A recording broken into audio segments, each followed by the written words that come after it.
We will start in just a minute.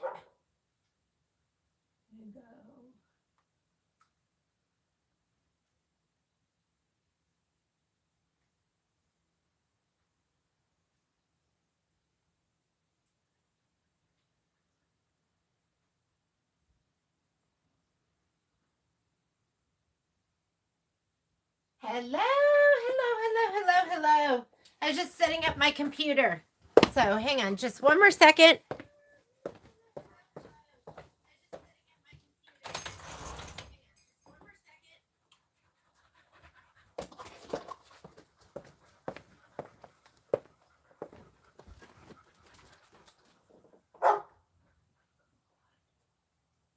Okay, I think I'm ready.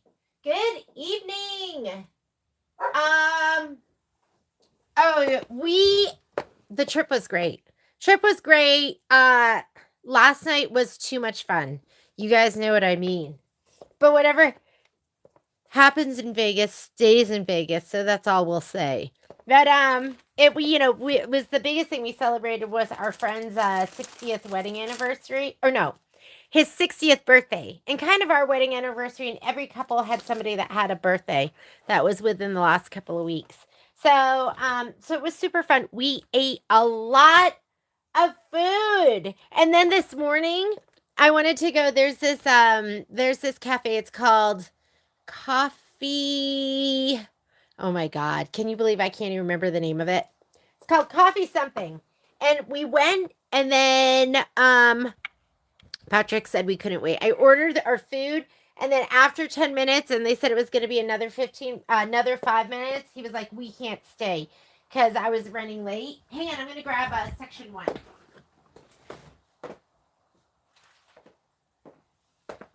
So I canceled my order, got in the car, and then I was super sad that I didn't have one last excellent meal.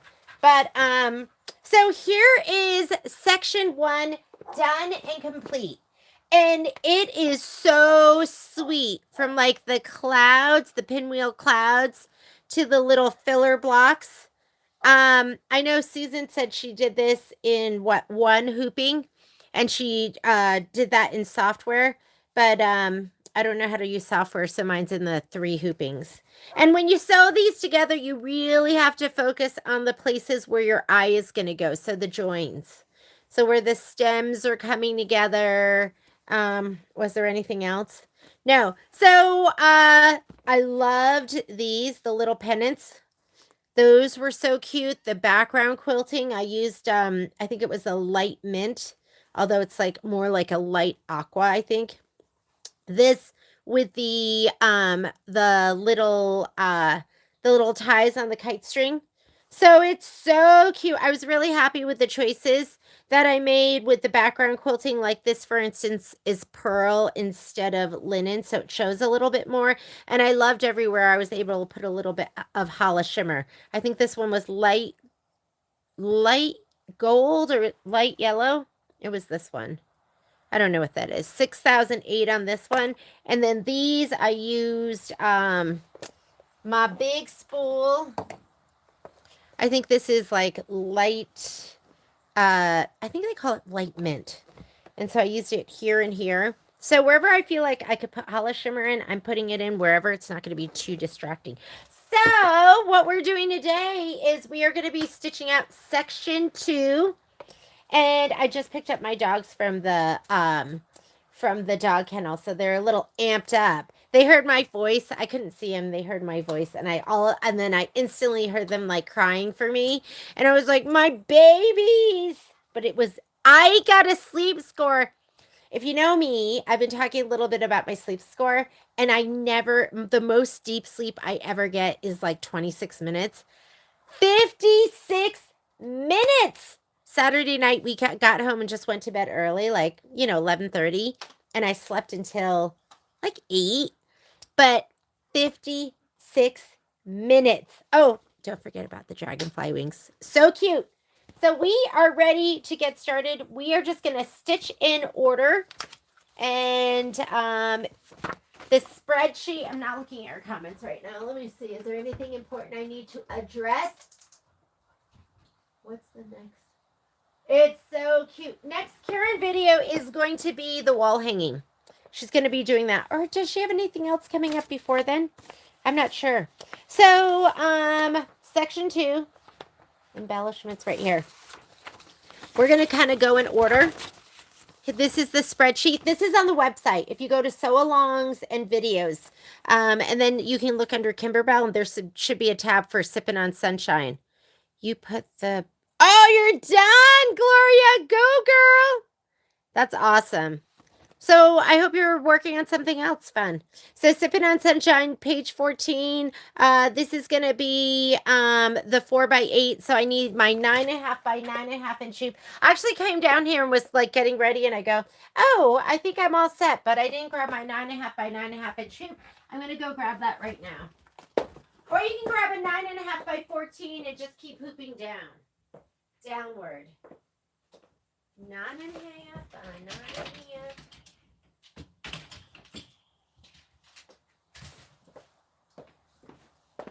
So if you have anything that's like has an 8-inch measurement, I mean, you can put it in your, what was this? 4x8.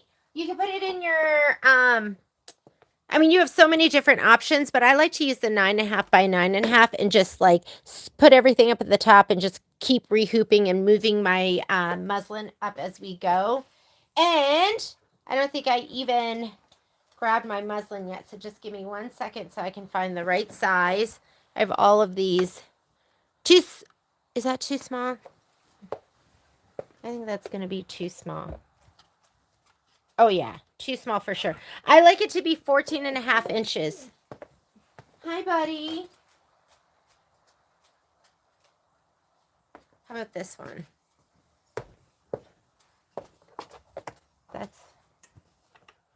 Is this good? This is good. This is a big beefy piece. I haven't even folded it up yet. I'll just leave it for right now. Okay, perfect. All right, let's go ahead and hoop up. But you can use your 6x10. You could use your 7x12. You can, I mean, there's so many different hoop sizes you can use. We went to bed late last night. We went and saw O, and it was amazing. And I got to tell you, though, I saw O when it first came out, and I haven't seen it. And then I think we took the kid. Patrick said we took the kids to go see it, which I don't even remember that. I was like, we did.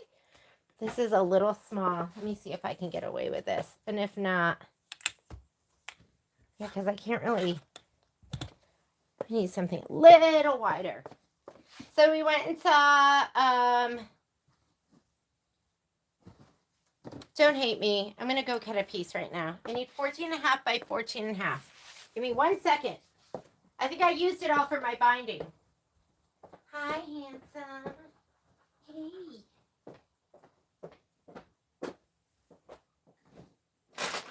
14.5 by 14.5.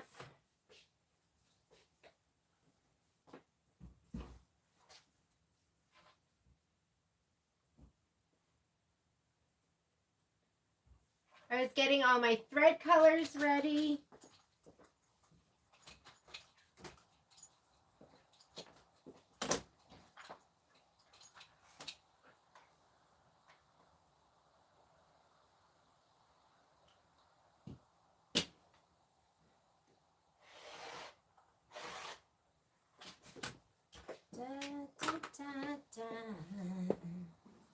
Dun, dun, dun, dun, dun, dun.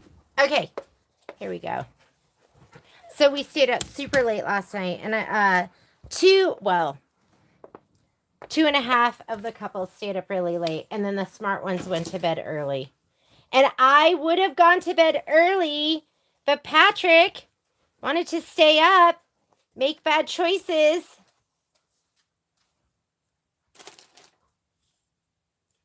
tight. Okay, here we go. Perfect. Make sure that the inner hoop is flush with the outer hoop. You want to tighten up the bottom screw.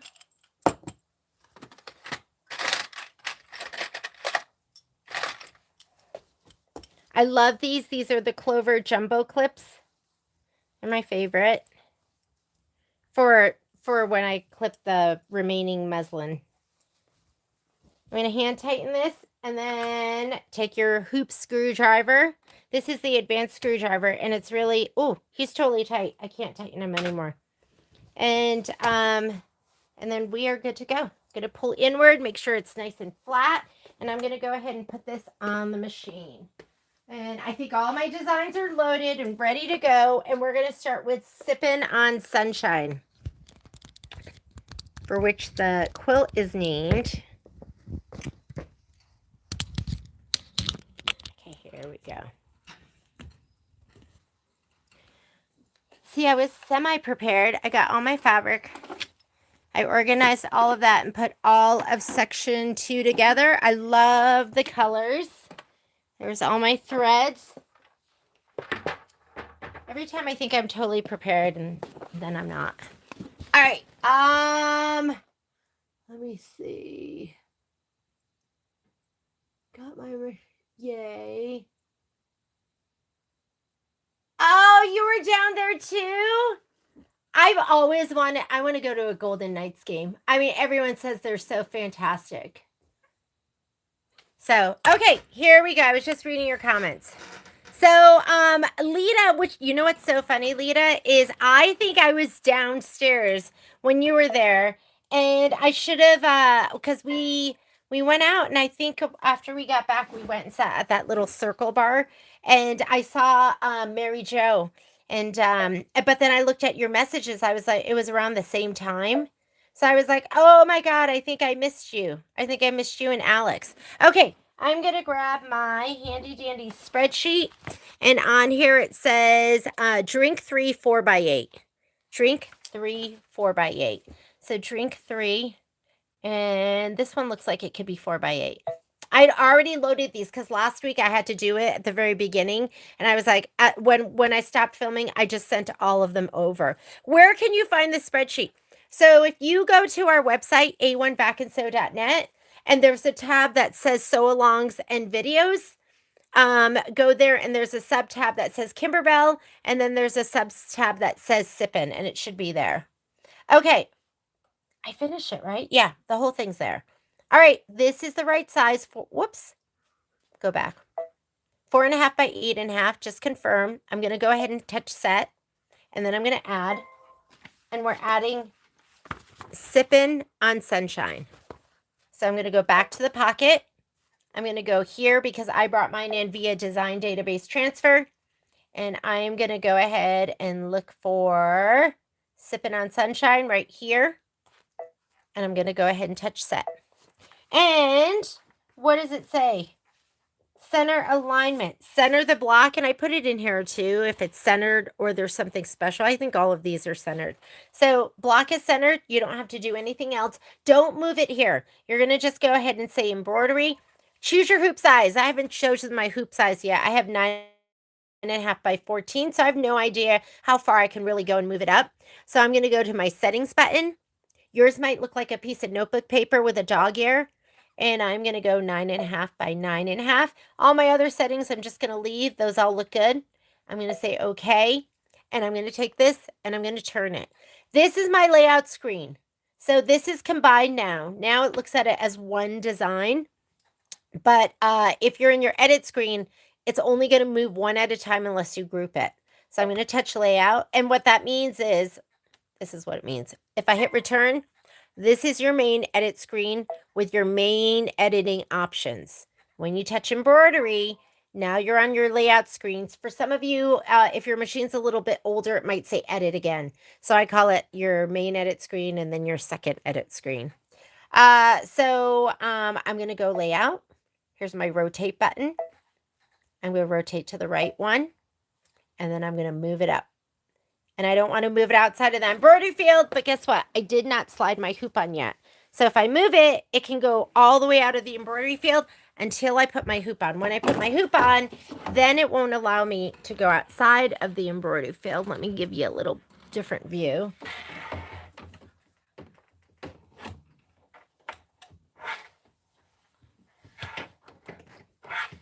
Okay, there we go. Carriage is going to move. Now I can go ahead and use my move arrow, go all the way up, and it won't go outside of my embroidery field because the hoop is on. Okay? In your edit screen, though, the main edit screen, the previous screen, it'll go right on out. So it has to be this screen for that to happen. All right.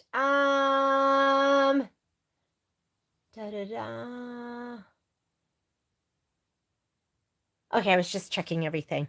Let's go ahead and stitch. I'm going to go ahead and on this screen, I'm going to say okay. And then you want to go right here where you can go forward and backward stitches because we're going to skip some steps. We are going to do the first step. Put in a color you can see. I'm just going to go ahead and put clover in because I have my threads here and that color looks good. This is a really sweet quilt. I love what everyone's been doing with it. I've seen a lot of people turn it into pillows, bags, ladder quilts. So whatever floats your boat. I love it when Dana at her store, she looks at a quilt because she'll look at like different designs and what she can do with those individual designs. And grab your spray tent, your spray. You can always tape if you want. Hi, little baby girl. Nope. Nope. I'm not getting up there.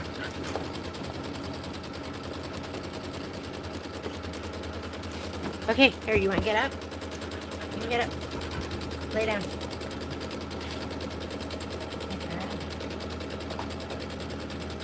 Sippin' on sunshine. So I think what you're going to need for this one is we are just going to need the fabric, the batting, and this is the only thing that I pre-cut, I think. Hang on.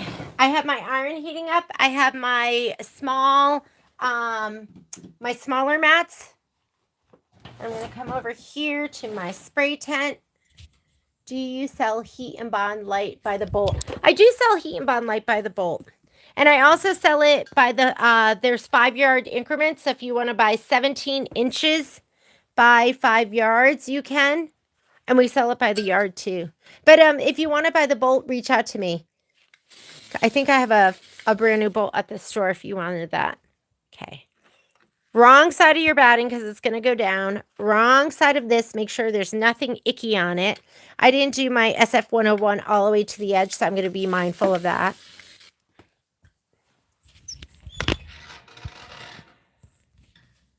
All right, I'm going to go ahead and lay this down.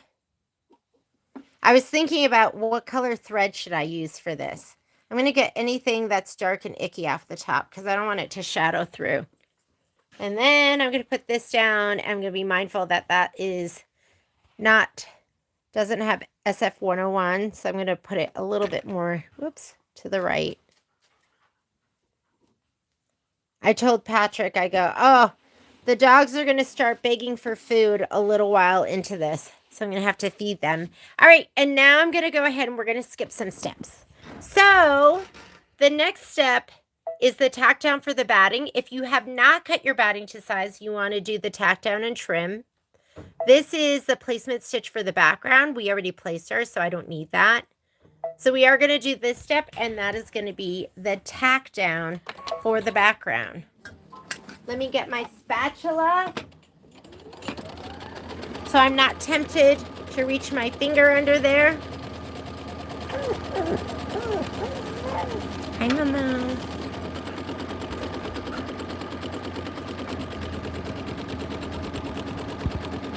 And you've got about 1.5 inches all the way around if I laid it down. I'm not always that careful. I'm usually pretty good. I have way more on the top than the bottom, but that's totally fine. You're going to be fussy cutting to the tack down. The tack down of the background, you fussy cut to that. Okay, now it wants us to put in your background thread. I'm going to use, what am I going to use? I'm going to use my gold. I'm going to use 6003. I think that's going to be really, really pretty. Or should I go light gold? Should I go light gold? I can't decide. This one has my light gold on it. Or is it light yellow? So these are the two I'm choosing from. One is a little bit brighter and one is a little bit lighter. I'm going to do this one.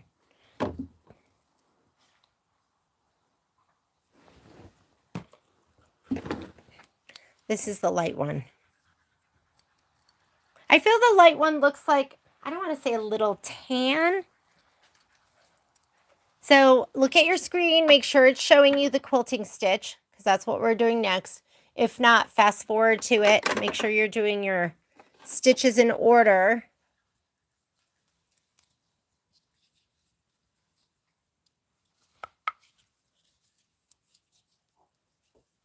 Wow, Gloria, look at you. Starting and finishing and doing everything. Did you start stitching it and you just couldn't stop because it was so cute? Because it is so cute. If I was just at home and I wasn't like, didn't have to work, these are the things that I will just sit down and I'll just barrel my way through them. Okay, here we go. I'm going to go ahead and do my quilting stitch. And then after the quilting stitch, what's next?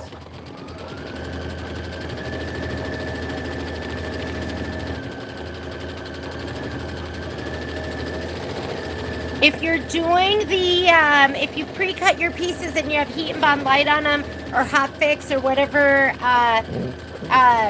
fusible of your choice, then make sure you heat up your iron right now. You need something nice and hot. So we're gonna do this. After we do this, you're gonna get your Grotto Blue. Oh, so you gotta do two? 6008. This color I have on here right now is 6008. Yes, it is.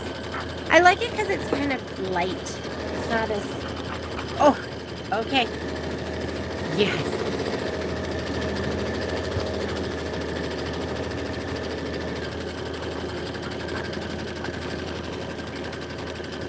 Boop.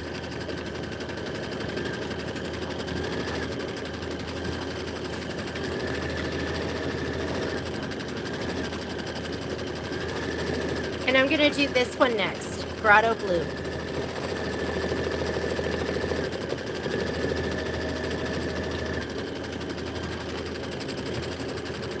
Woo.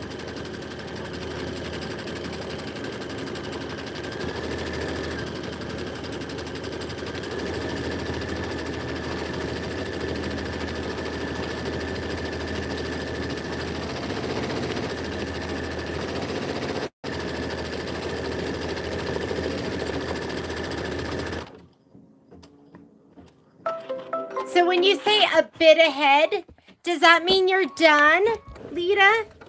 Okay, let me go ahead and take that out. And I just left it on full speed. I think I have an 8012 Microtex needle in there. I really go between my 8012 Microtex and my my 7511 anti-glue needles. Those are like my favorite. Okay, I'm going to put this in.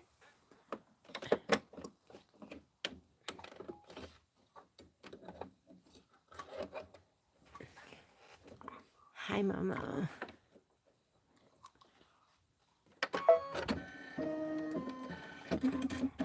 I need to, maybe this will be the year I finish my cup of chair. I think I have like I think all I needed to do were the embellishments. That's my favorite time to stop, when there's like barely anything left.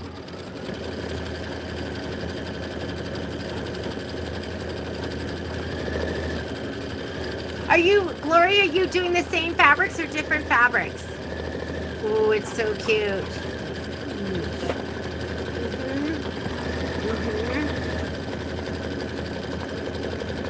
Okay, I'm not whispering sweet nothings to you. I was whispering sweet nothings to Momo. So if you hear like some sloppy kissing, that's me and Momo. Right, Momo?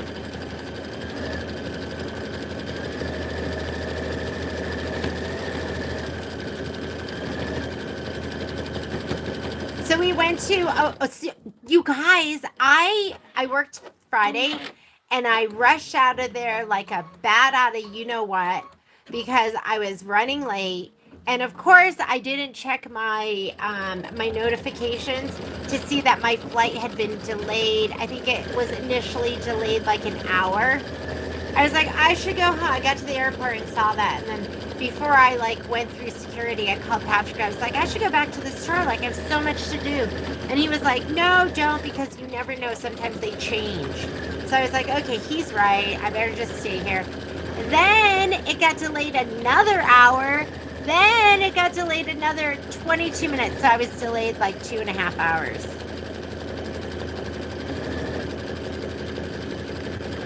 And you know what I did? I fell asleep at the airport. I like got my rolling bag, I put it under my legs, put my legs up, and then I slept.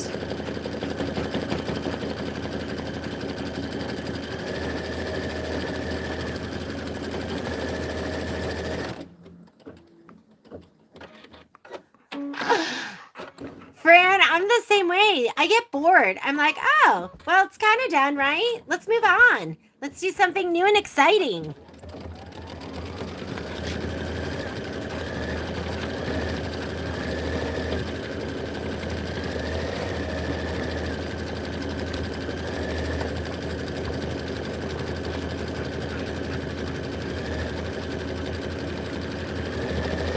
Okay, so you're going to stitch out Sippin, and then after this, then you're going to get Clover.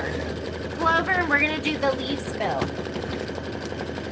How much time is this? 9 minutes? Okay, I'm going to be right back. I'm going to go feed the dogs. Hopefully nothing happens to my machine. I'll see you. We're probably, I'd say about 20% through. So maybe like another 6 more minutes, 7 more minutes.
we're probably about halfway through.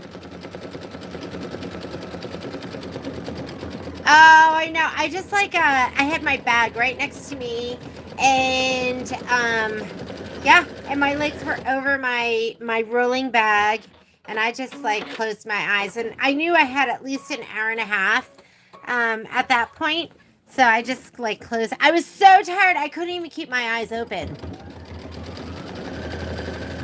Shelly, let's do it.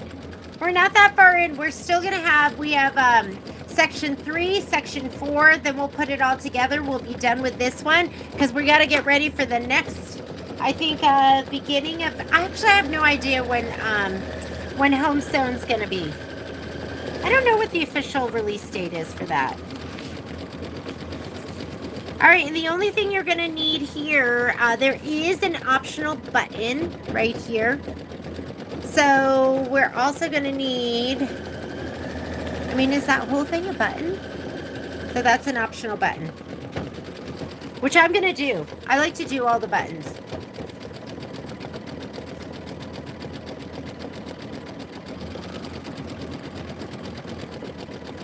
Oh my goodness. When I was flying home once from Korea, and I had a connection in Narita and in Japan. And when I got there, it was like several hours. The gate was completely packed. And then I fell asleep, and when I woke up, there was nobody there.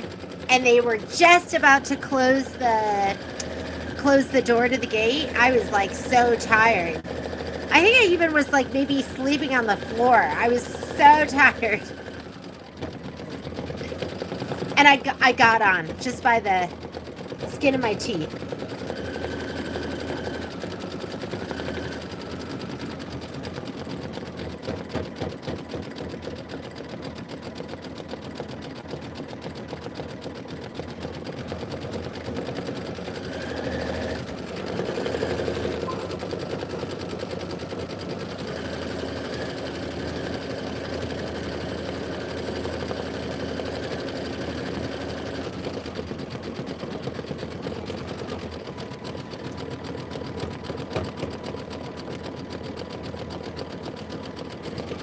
So get your clover thread, that's going to be next.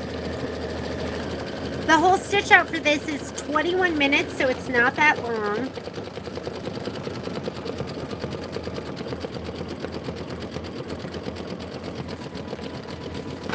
Let's see what the little button looks like. Really haven't looked at them up close. So if you're using the embellishment kit, oh, it's cute. If you're using the embellishment kit, then there's this button, and that's what you're going to be putting on.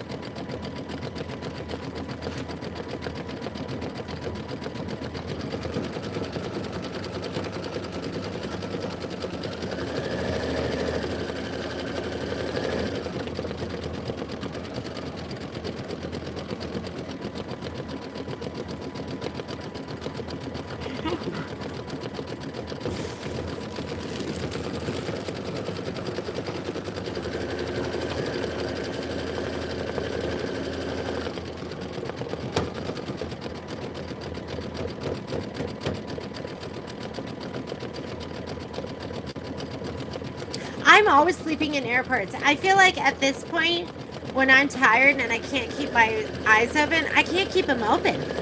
Like when I drive now, sometimes I can't keep my eyes open. I have to pull over and take a nap.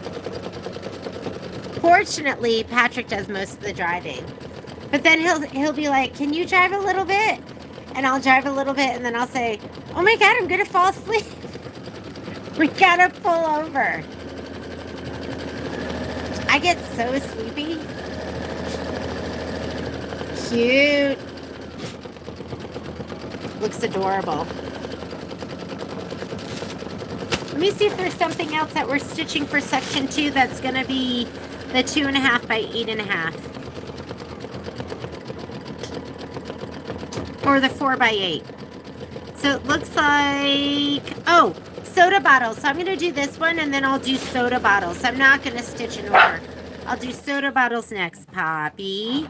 Poppy. Shh. Such a brute.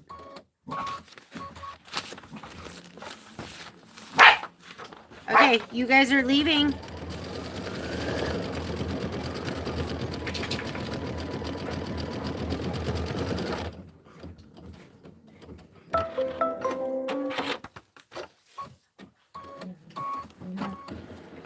Okay, here's my clover thread. I have trouble. I feel like I'm a narcoleptic. That's what they're called, right? The ones, people that they just fall asleep. When I get so tired.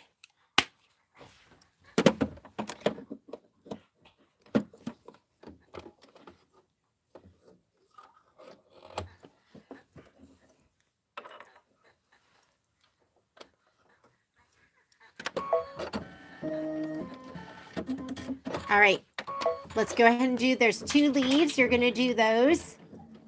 Never asked you to drive. I know, Lita, right? So when we flew back from Korea last time, we landed in SFO and we drove straight home. And we were all exhausted.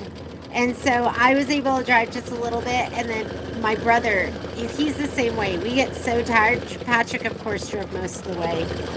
He's the warrior. Okay, you also want Ocean. So here's Ocean. So grab that. That's going to be next. You're going to do a placement stitch with the Ocean.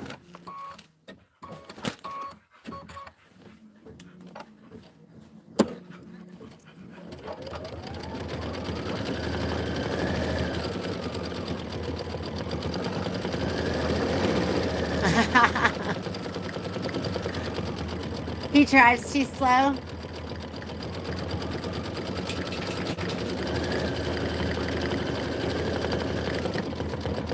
I literally cannot stay awake in the car. So Patrick almost always drives.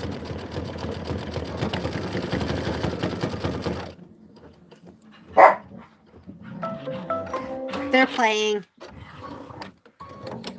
Okay, I'm going to take out my clover. They're being super cute.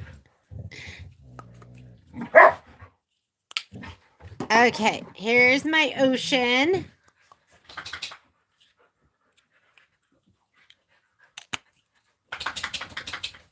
Oh, under the speed limit? No, I couldn't do that. Yeah, I like to go 5 over. That's my sweet spot. Unless it's stormy weather, and then I literally am the slowest one on the road. Okay, I'm my whatchamacallit, my iron's all, oh no, it's not heated up. I heated it, but then it turned off. Okay, so you're doing the placement stitch, and you're gonna grab this little flower. Oh, I'm like, if I'm talking and I'm driving, I'm very erratic. I'll be going like 20 miles over the speed limit, and then I'll go 10 miles under the speed limit. So I'm not good at talking and driving. That is definitely not my thing. Okay, I have a little wool mat. I have my 6x10, and I slid it under here. So it's protecting the bed of my machine. If you think you're going to forget, please just slide it off. I'm going to see if this fits. I think it does not fit in every direction. So you got to try it on. Oh, that's it. Okay, so make sure you twirl it around a little bit. And I have my little clover, but I've been using this because sometimes like there's big pieces and it takes the little clover too long. So I just brought this home. Oh, we did put, so Maddie's mom had asked about the Panasonic Compact, and they're $85. We just put an Amazon affiliate link if you're interested in that. Did anyone get it? And are you loving it? The thing that's so great about it is it's cordless. So I just pulled it out. Pull your mat out right now. because I always forget to do that. Patrick likes to make fun of me. All right. Place the flower 1, fabric side, right side up, and you're going to do the tack down, and then you're going to do the trim. Mine's already cut, so I don't need to do the tack down and trim. I'm going to skip to this step where it does the decorative outline. So I'm already in the screen I need to be. This is what it needs to look like. That's the tack down. That's the decorative stitch. So I'm going to go ahead and do that. If you don't have ocean, you could use Tide Water. Tide Water would look really pretty too.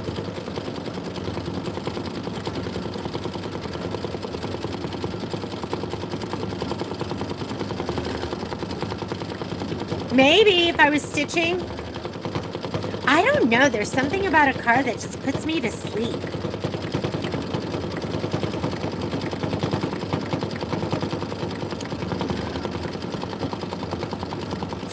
Times, Lena? That's crazy. What would you say about that? Is it a drive worth doing? Is it boring? Is it amazing?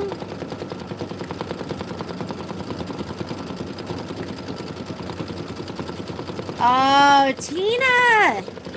Is that normal? Do you normally get lots of tornadoes? Okay, after you do this, you're going to get your grotto blue, and you're going to do the center of the flower, and then we're going to get butter. And we're almost done. Once we finish the butter and then the center of that flower, if you're going to use a button, you are done. So that's unusual. If I lived in Hurricane Alley, I would definitely have like a cellar that I could run into. So scary.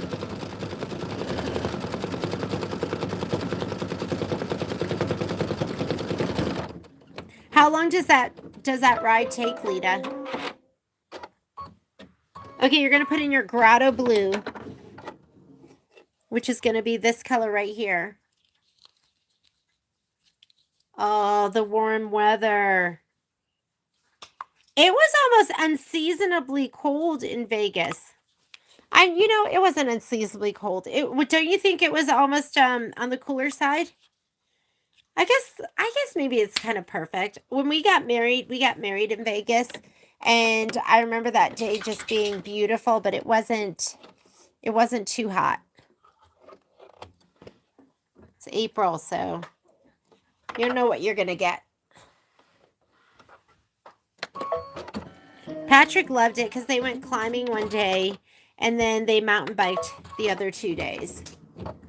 Of course, he's not home yet because he had to do a mountain bike ride and then get in the car to drive home.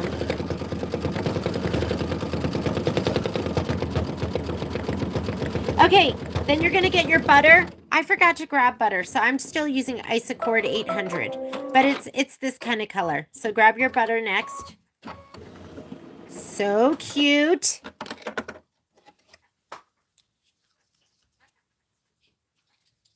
New piece of yours was damaged.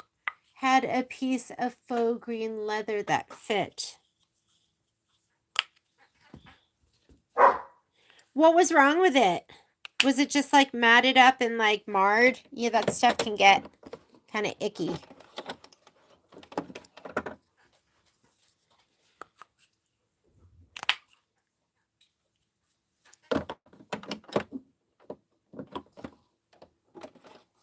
What I'm learning is these embellishments, they don't always continue to offer them. Like I went to buy some of the cranberry felt and it shows on their site as sold out. And so I think they're buying smaller quantities and then they're reordering, but not all of it will be around. So if you find an embellishment you like, I would buy like a roll or 2 extra just to make sure if you love it. And then for the center of this, you're going to put in linen.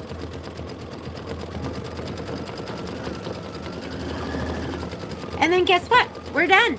Unless you're not going to do the buttons, or let's say you're like Gloria and you're only, you're doing, maybe you're doing 2 of them. So maybe you only have 1 set of buttons.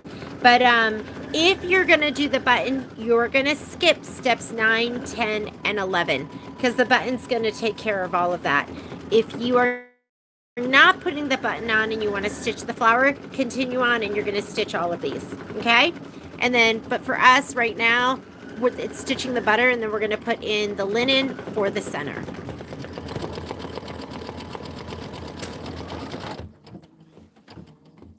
What thread brand are you using? I almost always use Glide when I'm doing Kimberbell. I am using Isacord just for this one because, geez, it's been hard keeping thread in stock. And every time I go to bring a butter home, I have it sold. So I want to make sure you guys get your stuff first. So I color matched and I was like, oh, butter's a really good color match. I'm an Isacord, I would say I'm a combination of Isacord and Glide. So, because I do so much, hang on one second. I got to plug this in. It's dying. I would say I do a ton of OESD projects, and hence I like to have the Isacord. And then I do a ton of Kimberbell, so I like to have the Glide. And I think they're both wonderful. They're comparable. They stitch well. Isacord's a little bit more expensive. All right. Put in your linen.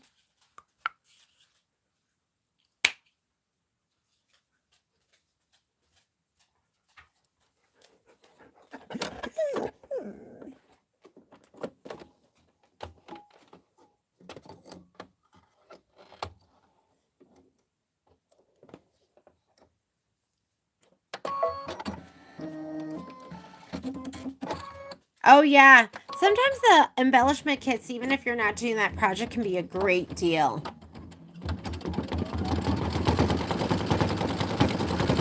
Do you not like the buttons, Gloria? Or is it something where you want to wash it? You don't want those embellishments? Okay, guess what? We are done with Sipping on Sunshine, and I know I said we were stitching in order, but I'm going to go ahead and go on to... Yes. Yes, Momo. I know. I'm going to switch this over here. Let me come back over here, and let's prep up for the next one. Oh, this hoop's hard to get on. Some of the hoops that don't come with the machine are really hard to get on and off. They just are.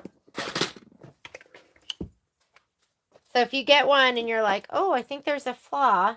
Well, not really, but kind of like, why can't they make them slide on easily like the other ones, right? But they just are. They're hard to get on and off. So, because I'm going to use this same hoop, I am going to rehoop because I'm going to scoot it up a little bit. But this design, the soda bottles, that's also 4x8. So I'm going to do the soda bottles next. So we can just keep using this hoop and then be done with it.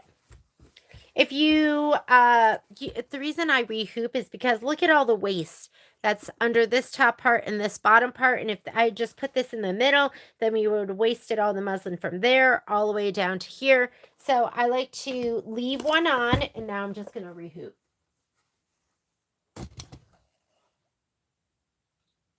You're stitching out. It's too hard. Oh, Annette, don't sew the buttons on by hand. Well, it depends.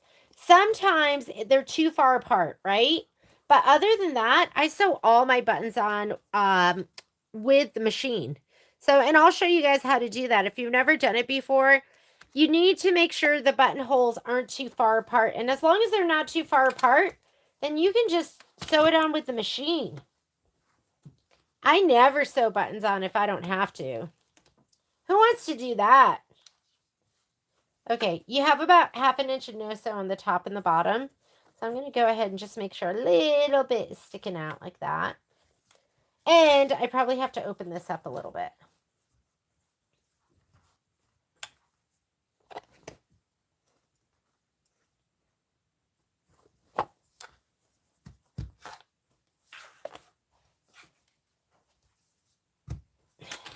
It's a little harder to get in because of the fabric on the top part.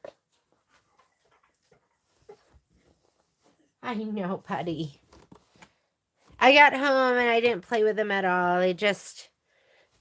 came into the sewing room, started to get ready. So Mom was complaining. Okay, I'm going to go ahead and slide this onto the machine. I have a little bit of the fabric showing through, and I walked my hands all the way around. Just make sure that everything is flush, because the last thing you want is for the inner hoop to pop out. So I'm pretty flush. Try to tighten this if you can't. Then put this screwdriver on and try to tighten it. And if it doesn't tighten anymore, then yeah, mine's really, really tight. Okay, I'm going to put this on the machine. Hang on just a second.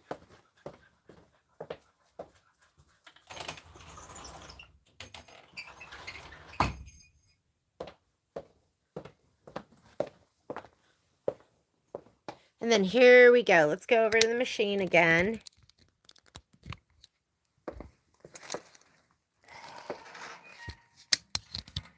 I'm switching you from camera arm to camera tripod. So that's why you get these transitions that are very unprofessional. they're just I'm just going between the two. Okay, here we go. So next thing we're going to do, just so I can get the 2 4x8s out of the way, so I'm doing this one, and then I'm going to do this one and use the 9.5 by 14. I'm going to go ahead and stitch out the soda bottles, and then we'll go back up to the top. So soda bottles is on page 45. So let's turn to page 45. And let's grab, it's this one right here. So grab your background fabric is the polka dot one with the light tan polka dot. And then all your applique pieces. So soda bottle.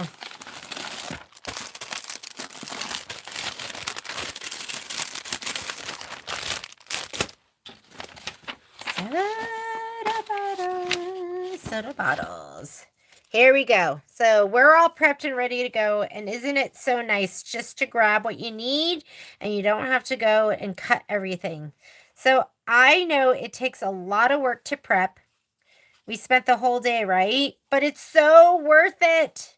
It is so worth it. I love it. I love that we can just get our stuff and grab it and go. And I'm going to put in a color we can see to do the placement stitch for the batting. What can I reach? It's all the way across the room.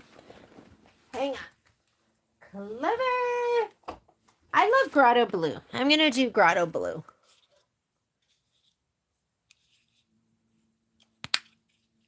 Yes, go feed your man. You should have him feed you. Just tell him, I'm in a live feed. It is your turn to feed me. My manservant is not here. So I'm going to have to feed myself, unfortunately. Oh, wait. Hang on just a second. Number one, I never loaded the design. So what I was stitching was the rest of the last design that we did. And that's not going to work, right? So let's go ahead and load our design. So I'm going to go, when you do this, the easiest way to get out of here is just to hit the home button. And it's going to clear your screen. And the design we need, and it shows it right here. It looks like beverage. Is that, or drink 3, 4x8. Oh, it's the same one we had. I could have left it, but oh well. Let's just load it again. This is where I go for design database transfer. And we want drinks 4x8. Did you hear me calling it soda? I like to make things up. Okay, there's the 4.5 by 8.5. So even though the design is 4x8, there's an extra 1/2 inch or 1/4 inch on all sides for the placement of the batting and the tack down and all of that stuff. So now we're going to add the sodas, and you're centering the design with the quilting file. So you're just bringing everything in. So I'm going to go ahead and touch add. And we are looking for soda bottles.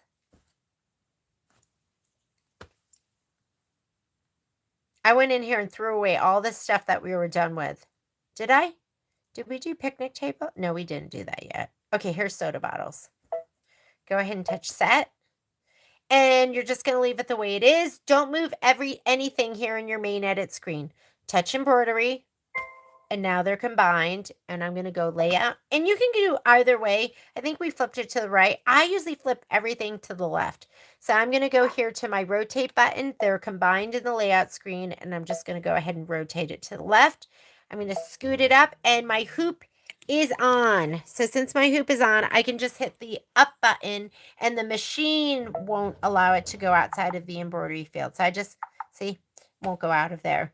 I'm going to say okay, and then we're going to touch this button down here, which is where you go forward and backward stitches. And let's go ahead and do the placement line for our batting. And I'm going to spray my batting and my backing fabric. Whoops, there goes my screen.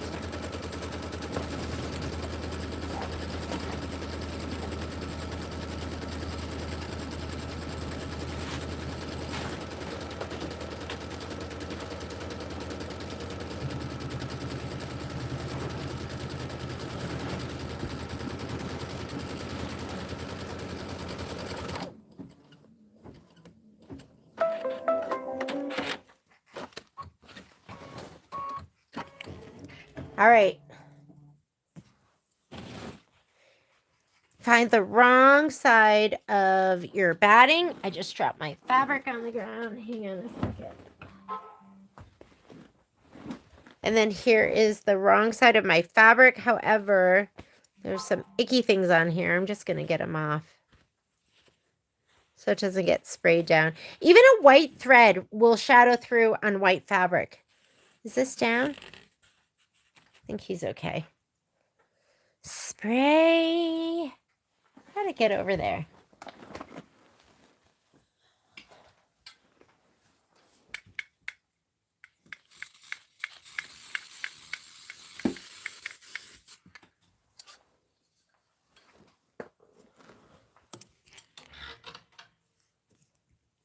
And that spray I use is Ganold KK100. I'll show you the can. But it's my favorite. And I've been using that. Geez, I want to say I've been using it for, I don't know, 15 years now. That same can. No, I'm just kidding. That was a joke. I've used many different cans, but I've used that particular type of spray for probably like 15 years as soon as I discovered it. All right, I'm going to press this down. Just make sure you have about 1.5 inches all the way around. 1 to 1.5 inches, like 3/4 of an inch. This is hard to slide on. So when I have a hoop that's hard to slide on, I will hold the end of the, I don't even know what you call this part, but I'm going to hold that and slide it on to make sure I don't move this whole part. Okay, there we go. And let's skip some steps. So we should be in this screen right here. And so if you're not there, you're going to go touch this button. And we're going to skip the tack down for the batting because we cut it to size. That's the placement stitch for the background. And we're going to do the tack down because we've already laid it all down. Choose a color you can see. Don't do white. Don't do linen. You want something that you can see so you can fussy cut to it. And it's easier on the eye. Oh my God, there were times this weekend where I was like, I can't see anything. Is there something wrong with my eyes? All those things we take for granted, like being able to see. Okay, it wants you to do linen for your quilting stitch. I'm going to do pearl. I've been doing pearl because it pops a little bit more without being too distracting.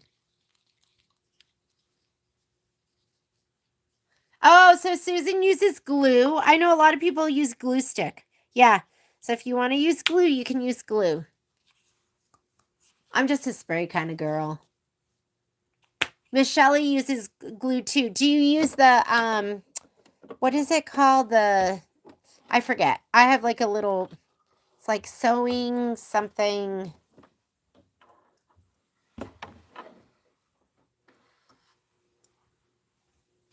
All right, here we go. Oop, hit your thread button first.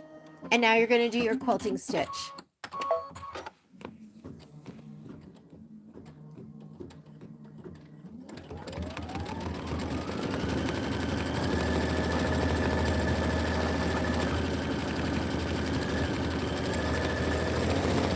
your sweater bled. Oh. You sprayed it with water to press. I don't know. I pressed from the backside. Like, did you spray from the backside and it's still? I pressed mine and I don't remember it. Remember it bleeding. Honestly, Tina, I can't even remember. So maybe it was a lot of water. Was it a lot of spray?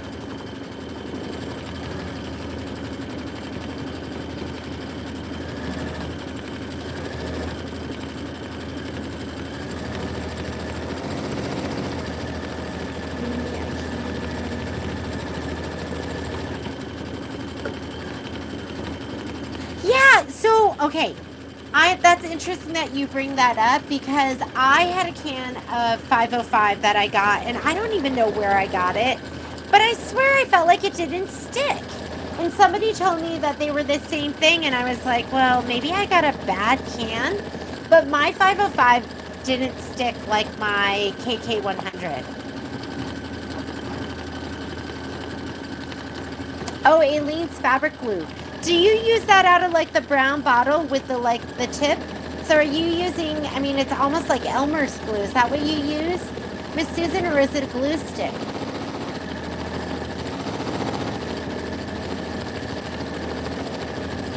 Okay, next step. After you finish the quilting, we're going to go to the embroidery and it says stitch the straw stripes one fill. So go ahead and I'm going to change to linen. Yeah, I never thought about using that. That doesn't get anything up. That it totally.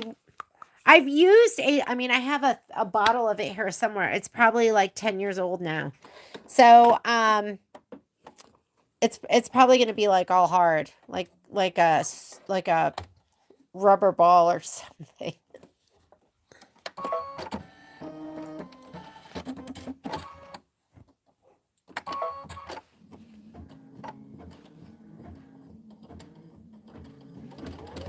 Okay, these are going to be the stripes for the straw, and I have linen in.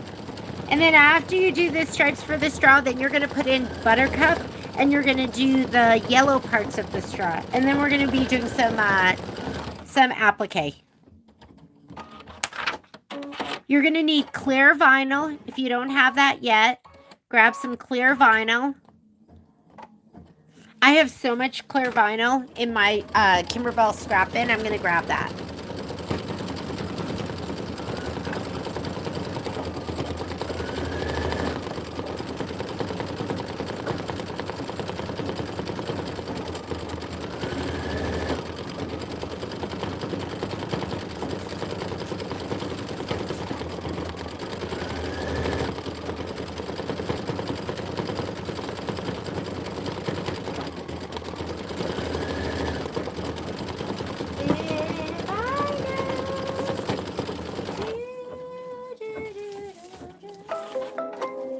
Here's a big old piece. Let me see if I can use this. All right, go ahead and put in your buttercup.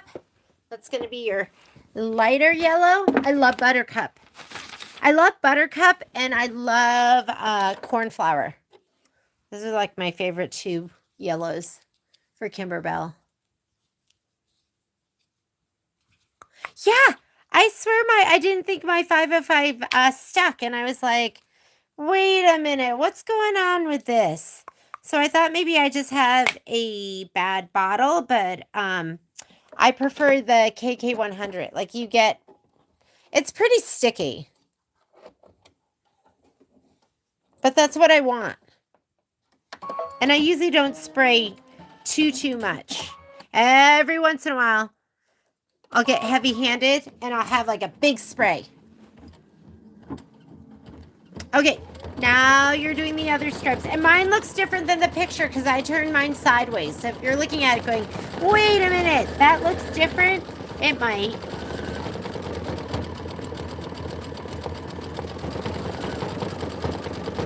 And then you're going to get your tango thread and we're going to start doing some applique. So tango is next.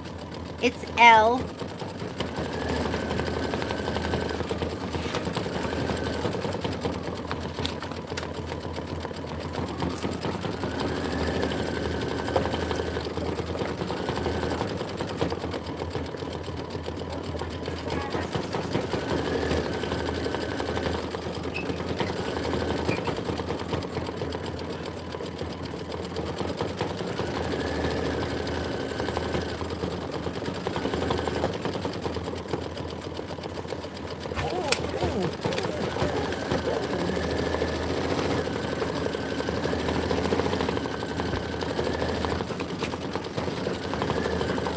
No. Okay. Okay. Nope. Hang on.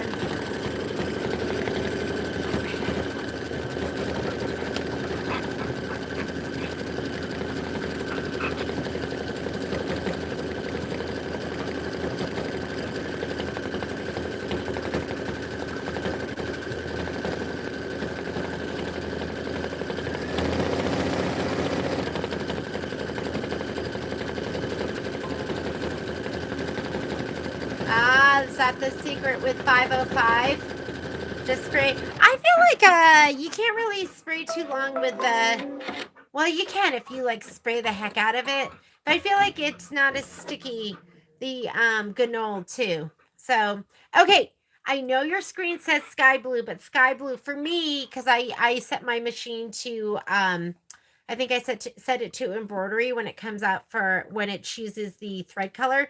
So for me, it says sky blue, but if you look at your screen, it's going to show you some sort of blue.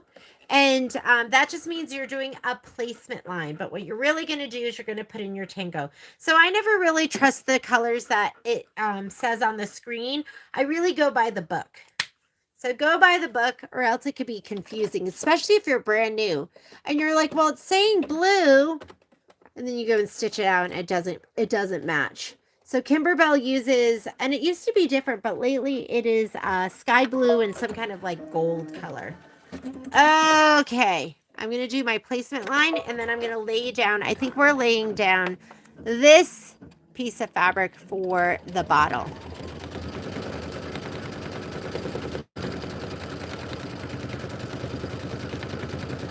So what you're seeing right now is you're seeing this design, but I turned it on its side so it's stitching out like this, okay? Just so the orientation, if it confuses you, I'm stitching mine out on the side. All right, now it wants to do the tack down and trim, but I've already cut mine out on my scan and cut. So I'm going to go ahead and pull this back and I'm going to put a mat underneath. Here we go. And I just do this so I don't have to slide everything out and have a different area. I'm going to go ahead and put this down. And I'm going to grab my, so I couldn't decide what I should get as far as an iron goes. And I'm kind of wishing, well, I really did want to try the compact, but because this is a little big. Remember, I have an ironing mat underneath here. Do not attempt to do this directly on your machine. But I was just I felt like I love my clover and I use that for like small applique pieces and it's perfect. But for this, where some of the things were bigger, it was taking too long. And I don't like waiting. So, okay, I'm going to grab the mat out because now I'm a rememberer. So pull your mat out. These are the dime snap hoop ones. They're called Hoop and Press. If you want to get a set or if you just want to get one. But it's from... Well, it was a dime product. Now it's OESD. And it's called the Hoop and Press mats. And I really like, I love the other ones. The other ones are so nice and they're so high quality. These are high quality too, but they're much thinner. And that's why I like them because I can just slip them underneath. And do not use steam. If you use steam, this plastic part will go and it'll just kind of curl up. And you're going to be like, oopsies.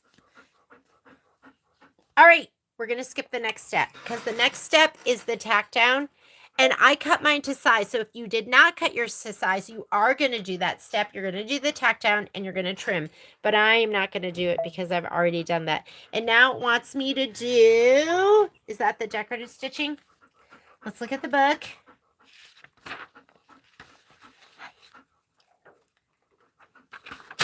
Oh, did you hear that? That was me like ripping the page out of my book. Stitch the Soda One decorative outline. You're doing that in taffy. I already have my, or not taffy, but tango. I already have my tango in, so I'm just going to stitch.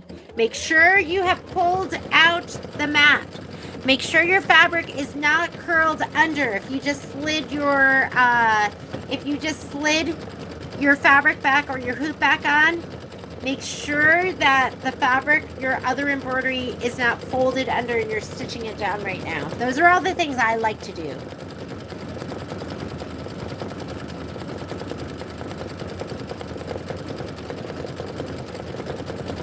And then after we do this, you're gonna put in your buttercup and we're gonna do the placement line for the other bottle. So here's our other bottle right here, and you need your buttercup thread. How are you guys doing? I think we should be able to get through these no problem. This is 19 minutes of stitching. I'm gonna stitch with you until 7 my time. 10 o'clock your time if you're back east. I don't do well in the evenings because like driving or flying, I fall asleep.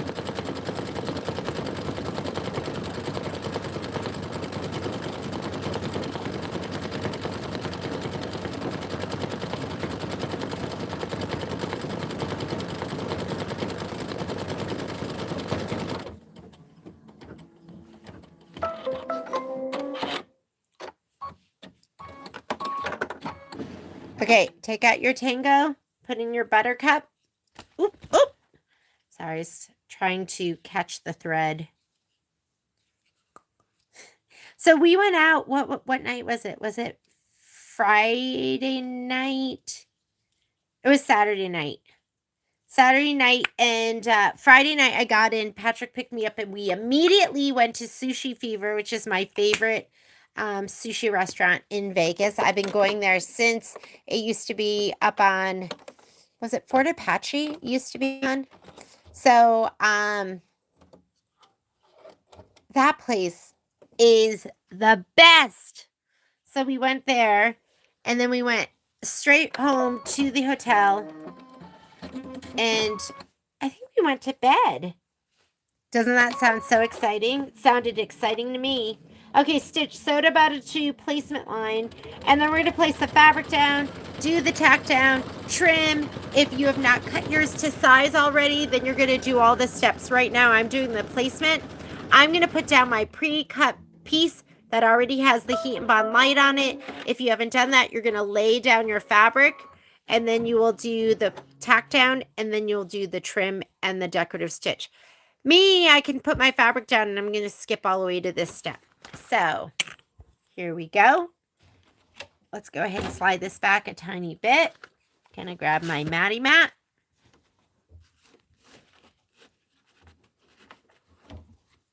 I'm going to feel and make sure I am on that mat, and then I'm going to lay down my bottle.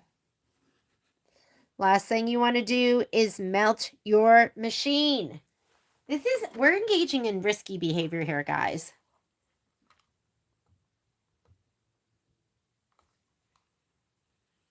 This is the Oliso Cafe Facet Iron. And yes, it is cute. And I feel adorable using it. I always feel so fancy. I'm going to slide this on. And again, I always hold this here and then slide it on.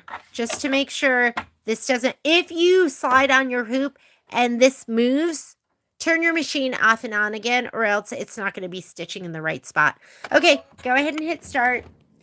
You will knock your machine out of calibration, and it's very easy to fix that. You just turn your machine off and back on again. Oh, yay, Cindy! Oh, guess what? I didn't skip my step. So that is the tack down right there. So I'm just going to hit the cut button. I didn't need to do that. I can leave it. It's totally fine. Make sure your mat's not under there. I was feeling for it. I was like, did I forget it? Look on your screen. Make sure it's showing you the beefier decorative stitching.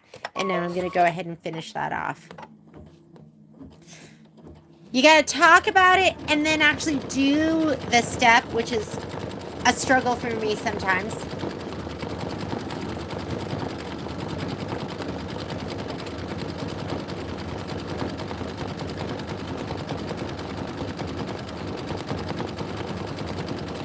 Oh my God. Sylvia, so Patrick and I mean, we were kind of rave kids and we would go out and like go dancing all night. And then when we would leave the club, he'd be like, let's go to Red Rocks and watch the sunrise. And I'd go, okay.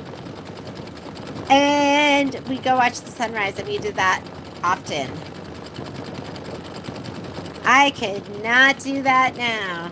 Nor do I want to. I really wanted to go to bed early every night. If he had been like, let's go back to the room at 10, I would have gone back to the room at 10 every night to go to bed.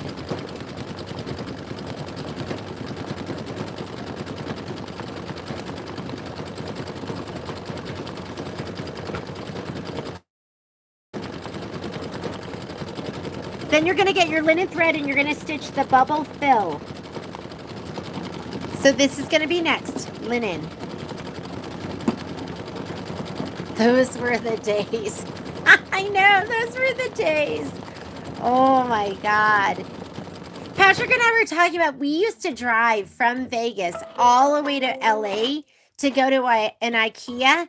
And now I think Vegas has like 2 IKEAs. 2. Which makes sense. I mean, there's millions and millions of people there.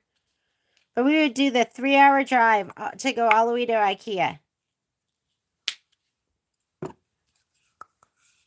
That'll be awesome if there's like a bullet train from LA to Vegas. Can you imagine how great that would be?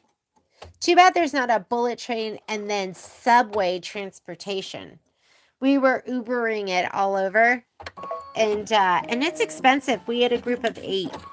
So we had to take 2 cars or okay, I'm doing the bubble fill. We took so for us, we stayed at the Red Rock Casino, and for us to get 2 Ubers for 4 people, because none of the Ubers would take 8, it was, I want to say it was like $80 to drive, and it's a long drive. It's like half an hour. So, it's because we were taking it from the Red Rock to the Bellagio. So we ended up just getting a limousine. I think I've been in a limousine, but some of the people that were in it were like, I haven't been in a limousine since prom, since high school prom. So that was kind of fun. It was cheaper. It was cheaper for the limousine than it was to get 2 Ubers down to the strip for 8 people. We stayed at the Red Rock Casino. Yeah. Which I love the Red Rock Casino. It was fun.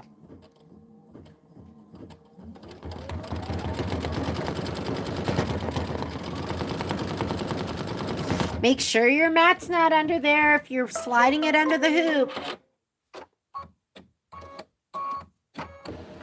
Now you're going to stitch the bottles placement line. And it wants you to do that in B, which is Mercury. And Mercury is, I swear it's like it's a silver with like a slight blue hue to it. I feel like it looks more blue here than it really is. So I didn't have it for a last so long, and I just used like the lightest baby blue. Sue, I could have met you. I brought boxes down for Miss Lita, Alex, and Mary Jo. I'll have to make an announcement next time, because if you guys are in Vegas. And one time we came down and we tried to do lunch, and Mary Jo met us. I think it was a bad weekend for other people, or they just didn't want to come see us. And we met at the Mediterranean Cafe, which is like one of my favorite restaurants too. Okay, stitch the bottles placement line, and now you're going to place the bottle vinyl. Note: check the bottle's placement area for stray threads and trim any jump stitches before placing the vinyl and tape in place. Okay, so get a pair of tweezers and get your little hook scissors. Hooky hook. Hooky scissors. And if you don't know what I mean by that, I will show you. All right. Or you can get your side hoppers. So I love these. So anytime you're cutting jump threads, and I have the OESD version of these too. These are the Tula Pinks. They're the same thing. They just have like this different finish. So you either want these, or if you're going to cut jump threads, you want these. These are side hoppers. And they have like little feet that sit on the fabric, just like that. That's how you hold them. So either of them, sometimes I use these and I'm like, these are the best. I love these the most. And then I'll use the side hoppers and I'll be like, these are the best. I like these the most. So I guess it's just whatever I can find I love the best. I'm looking for my tweezers because I had grabbed those too, but I've instantly lost them. So let me grab a different pair of tweezers. I wanted my precision tip tweezers. Where are you? I did just have you. Yes, my special talent is losing things. Okay, you want to get rid of all of these stray threads here or any jump threads that you might see. Sorry, let me get this right in the right spot. So the hook is really nice because you can put it underneath the jump thread. And I like to cut it in one direction, and then I will use my tweezers. Although for this, I prefer my precision tip tweezers. I don't know, I like the shape of them better for this. You're going to grab it, make sure you pull it up nice and taut, and then cut the other end. Okay? Whoops! Hang on. Hang on. Let me fix the arm.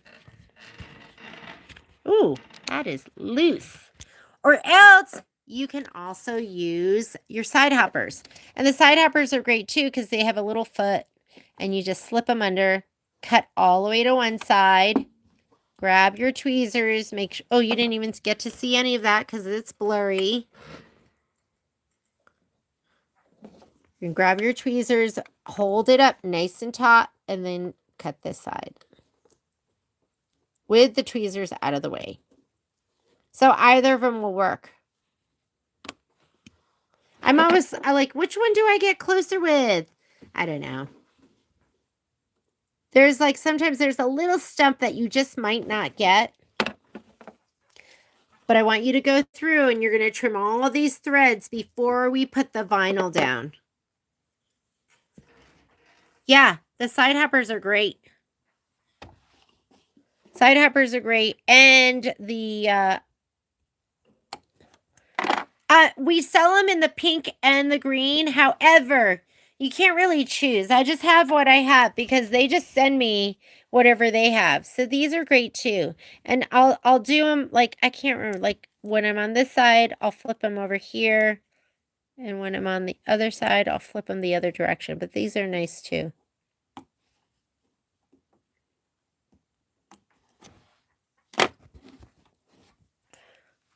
You still have jump threads in between those, so you're going to want to get those too. So whatever floats your boat. I have 2 pairs of these. I forget what they're called. But you want the ones that have the hook to get under the ends.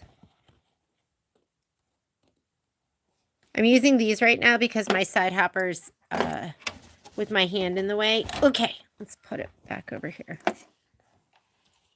I didn't think it was too tall.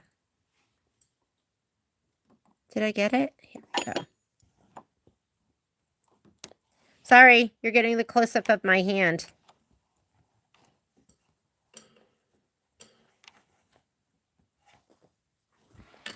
Okay, here we go. And then just I would grab a piece of tape and just kind of pat the fabric just to make sure you're getting all the stray threads. Did I get it? Oh, look at this. Look at this thing. What's this? Get that out of the way. All right. I think I did a good enough job. It was surgical.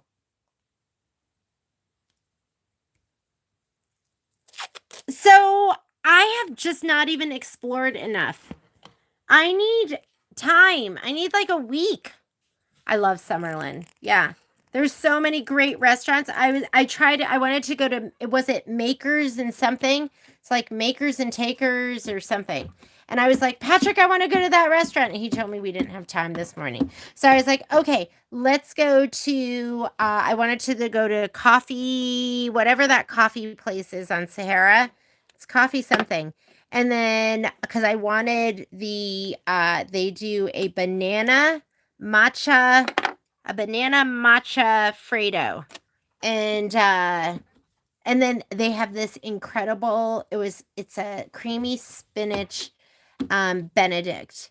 And it was so delicious. I had it on Friday with my girlfriend. Before our hike, we went there. Okay, I think mine looks really good. Nice and clean. And I'm going to get my vinyl. When I got my vinyl, I said, okay, don't lose your vinyl because it's clear and you're not going to be able to see it. But, of course, it's clear and so I don't see it. Where are you, vinyl? Oh, it's on top of my embellishment kit. All right. I'm sitting on my ottoman right here. I like to take my vinyl if it's been sitting around. And I like to put it between my hand and kind of pull it through and then do the other side. And then hope nothing's clinging to it. But just wipe it down. Make sure there's nothing on it. Like, what's that? I have like some kind of rub mark. Can you see that? I don't even know if you can see it. All right. Is this big enough? I'm not even sure how big it needs to be. This is from my, just from my stash. So let me look at the picture and see if it's going to go up high enough. So, ooh, I don't think that's going to be tall enough. I think it goes all the way up to here. So there's the 2 marks. So pay attention to those.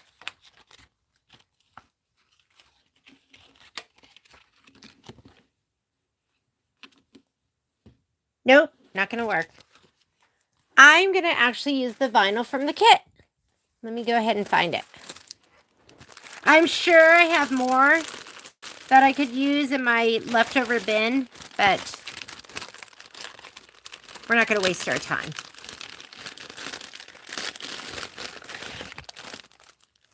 Oh my God, my my matcha was so good. Okay, so you have a piece of vinyl in a bag. Place the bottle vinyl, check the bottle placement area for stray threads, and trim any jump stitches before placing the vinyl. Tape in place. I never tape it in place. Once it starts stitching, I am just there with my spatula, making sure it stays in place. But tape it down if you feel like it's gonna move on you.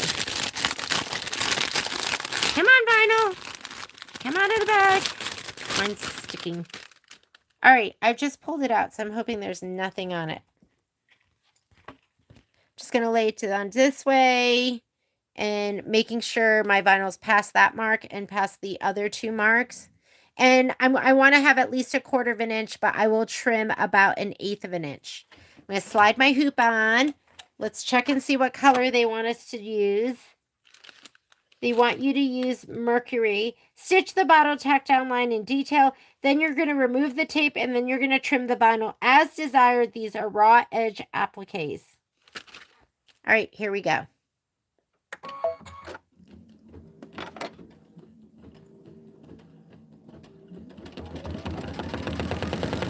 Here we go.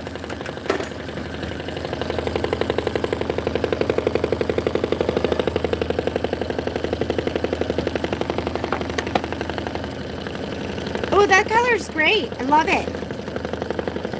And you want to get, so when you're trimming as desired, I recommend that you use your curved straight scissors. And if you don't have a pair of curved straight scissors, you want to get a pair.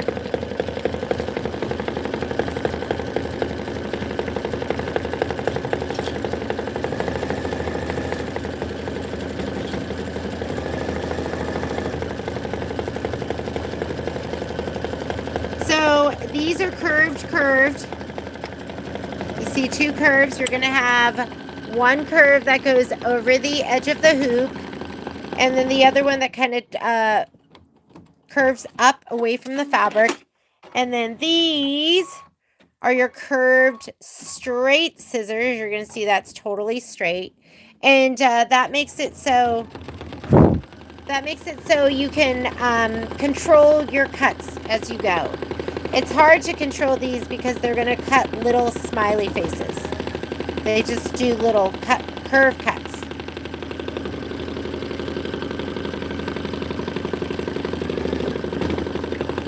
Trish, don't be scared of this one. This one's not, you know what? It's a lot. There's a lot, but you can go as slow or as fast as you want. And don't be scared. It's not hard.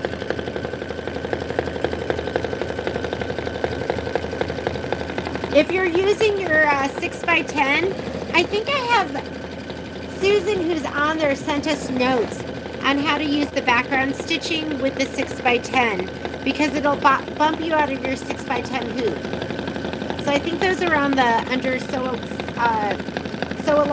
and videos.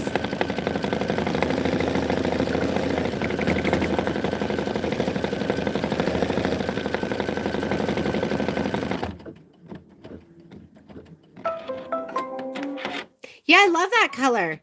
It's that like grayish blue. It looks so good. Okay. Hi, Pops. I'm going to take this out because I need to twirl it around. And it'll just be easier that way. Here we go. Sew-alongs are helpful because they get you to, hopefully you make the time and you set the time aside for us to meet. And then if you are newer or you're not, if you're worried, then, you know, I kind of walk you through it. And then if I make a mistake, I show you how to fix your mistakes. Or my mistakes. That's kind of important too. Okay, so I like to cut not right to the stitch, but about 1/8 of an inch all the way around.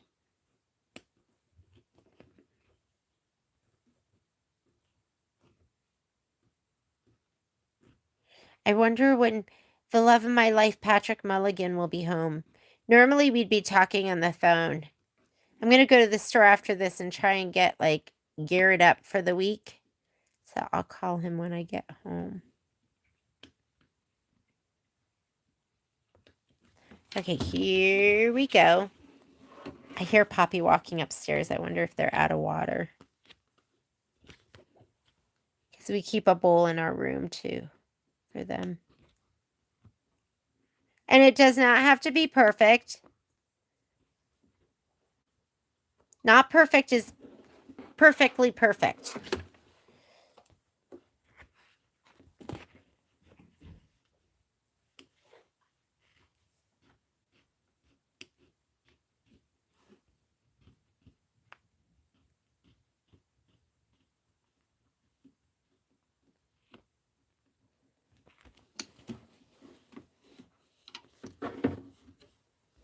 It's a little tight here, so I'm gonna come over and just cut up this side.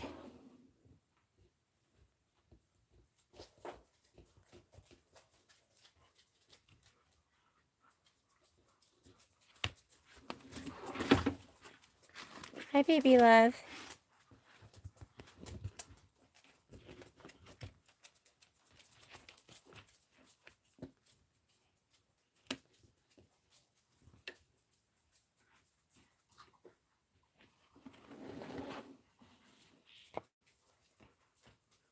I haven't taken the dogs with me for a long time because they'll try and go in every trash can, and then they go look for food, and they don't chill out.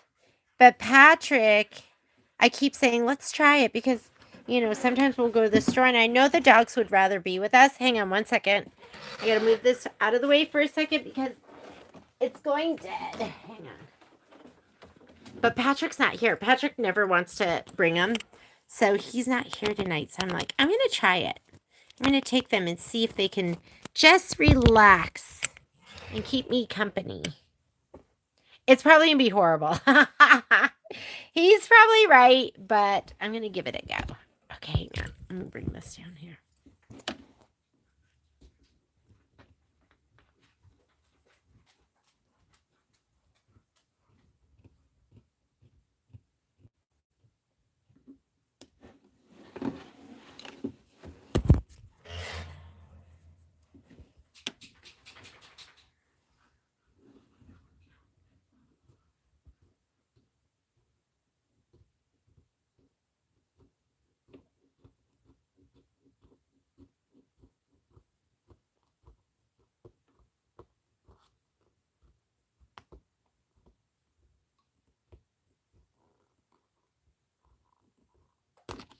Okay. Aren't these cute? They're super cute. Love them.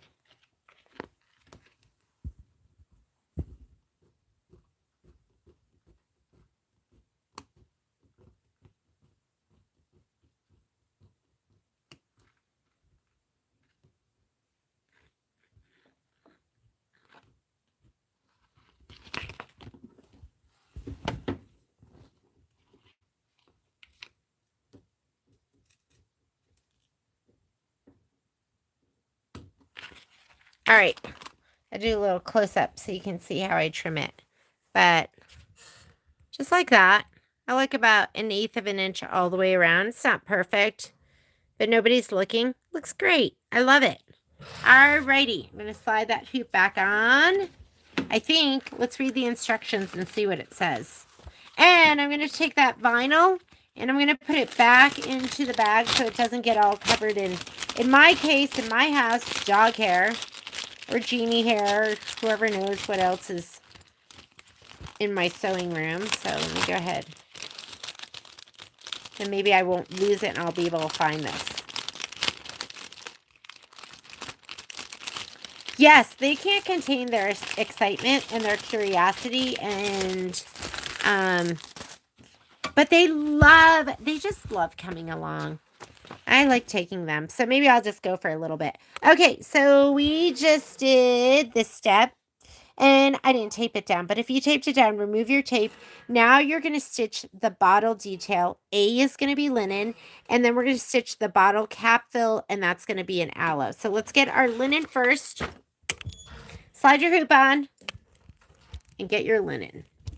Linen thread.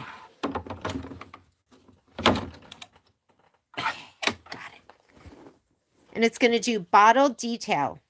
What's bottle detail? I guess we'll figure it out.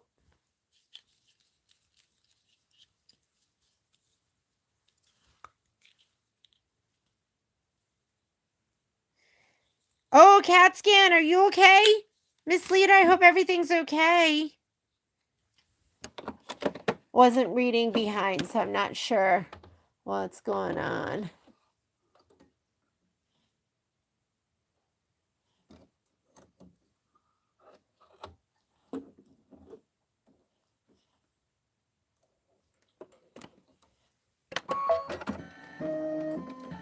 Here we go. Bottle detail in linen.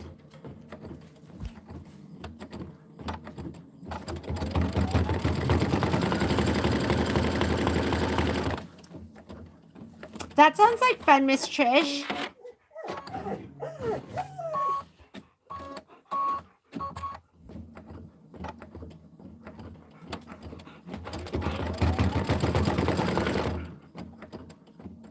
You're on your plane right now, Miss Christine? Where are you coming from? I hope you were somewhere so incredibly fun and amazing.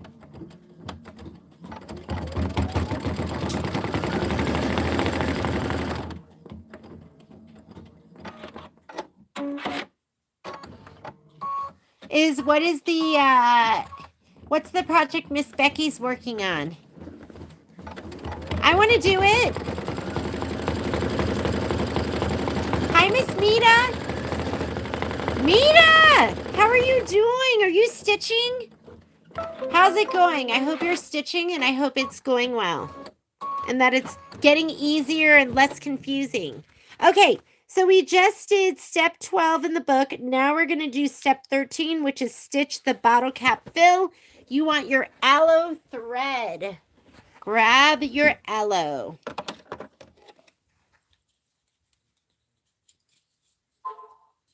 Aloe.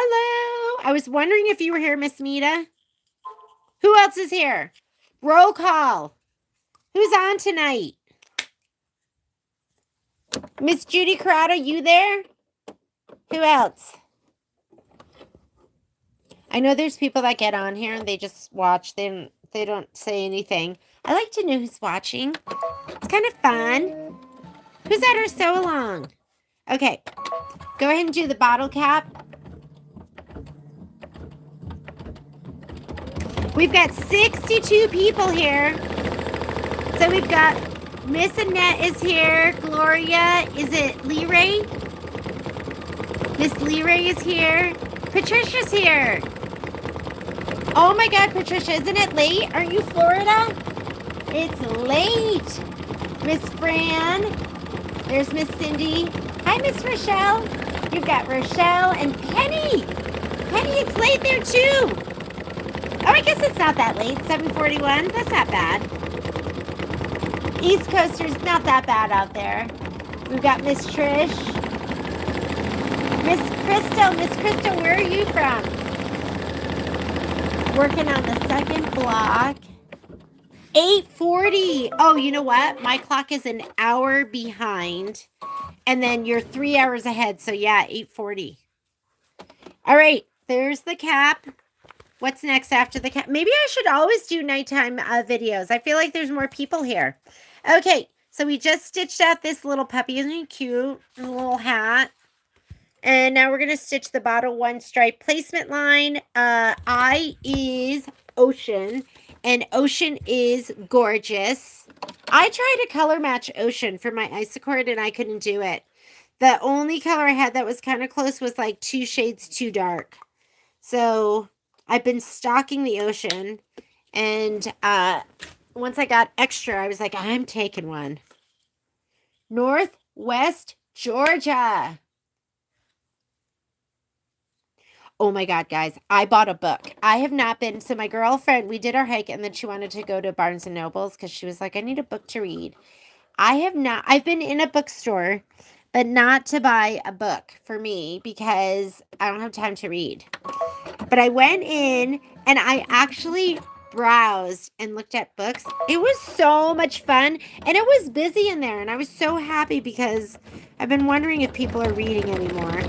You need this little itty bitty piece of applique, or you need your corresponding piece that you're going to lay down. And it was so much fun going to a bookstore. I'd forgotten how much I love that.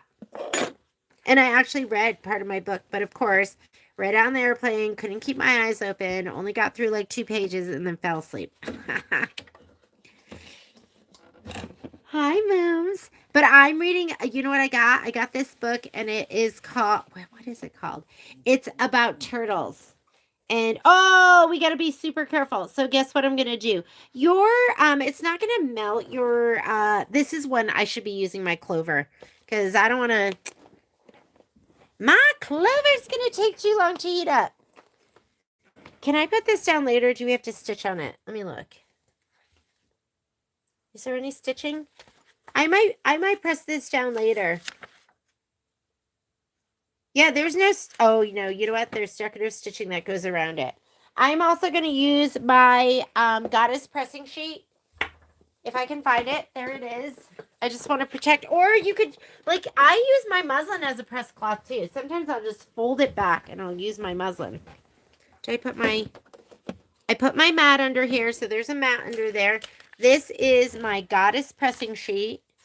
I put this on here too. And the heat will soften the vinyl. Like if ever you're using vinyl, I'm going to just try and do the tip. Hopefully that's not too hot.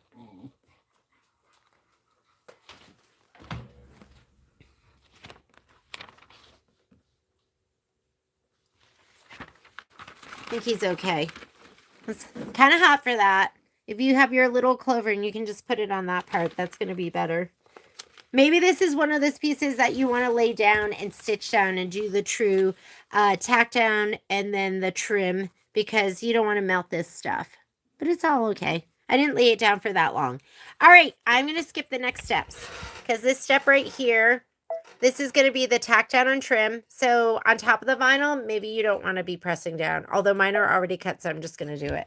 And now you're going to do the, don't just hit start because guess what? I need to slide my hoop back on. And now it's going to do the decorative stitching. Okay, note to self, for embellishments on top of vinyl, don't pre-cut.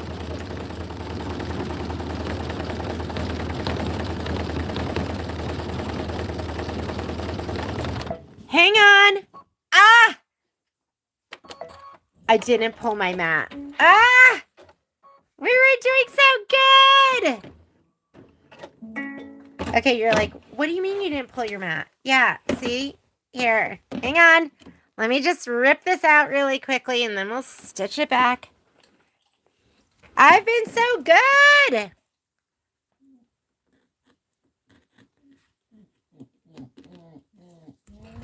Here, I'm going to show you. This was just for demo sake, so I could show you.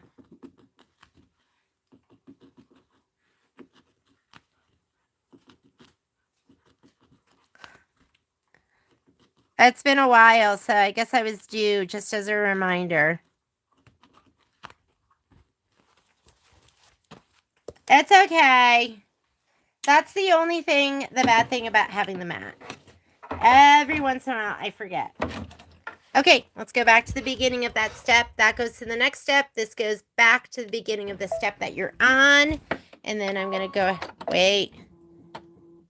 That didn't, oh yeah, that must be the start of it. Is that the start of it? Yes. Okay. We're back in business.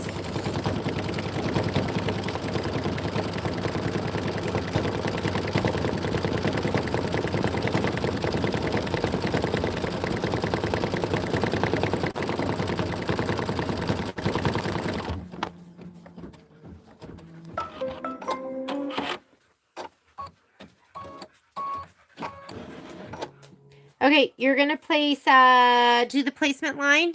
This is going to be for the top label.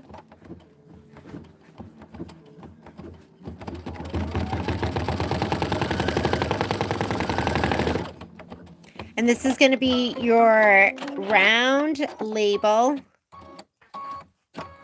Make sure you put it down with the heat and bond light side down. And this is actually a good one to not even press down, but mine was fine. So it totally tolerated it. It didn't melt it or anything. So I am going to go ahead and just press this down. And guess what? Putting my mat back under. This time I will not forget to take it out. I'm going to do my my pressing.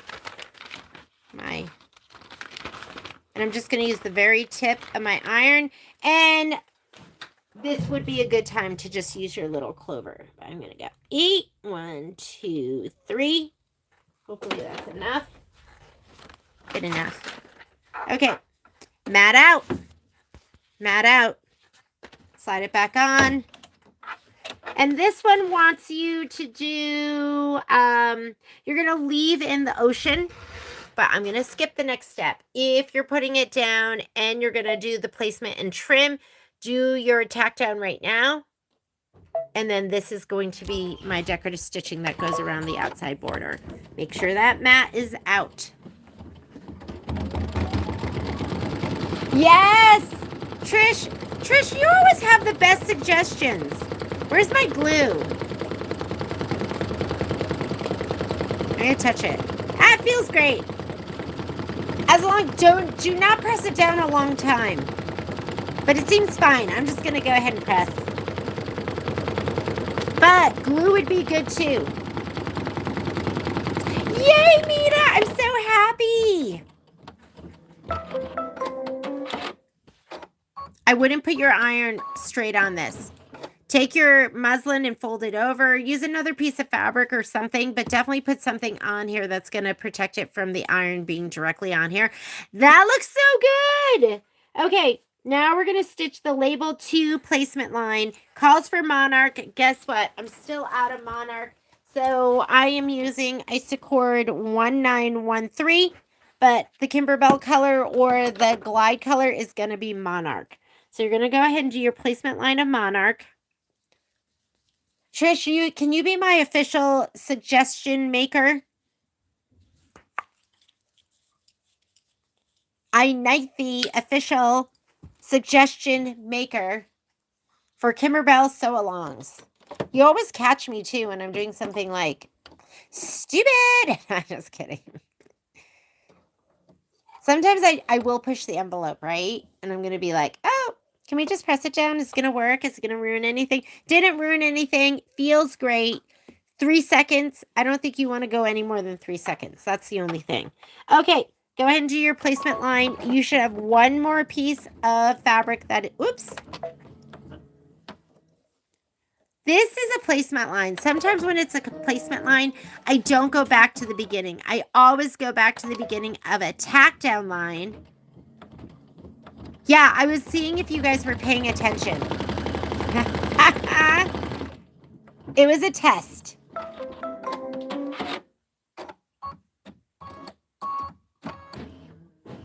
Okay, we're going to be putting that down. I'm going to slide it towards me a little bit. I'm going to put down my Matty mat, sliding it underneath. Then I'm going to put this down. Make sure heat and bound light side. See how it's glossy? That's the glue side. That's going to go down. This is my favorite pressing sheet. It is the Goddess pressing sheet. I like it because it's not too thick. I actually like that. And now I'm just going to do, you can kind of see it like right there. Oop, 3 seconds. Oh, I'm going to go over all of this. 1, 2, 3. Should be enough. All right. I don't like that little thread that's sticking up. Let me grab this.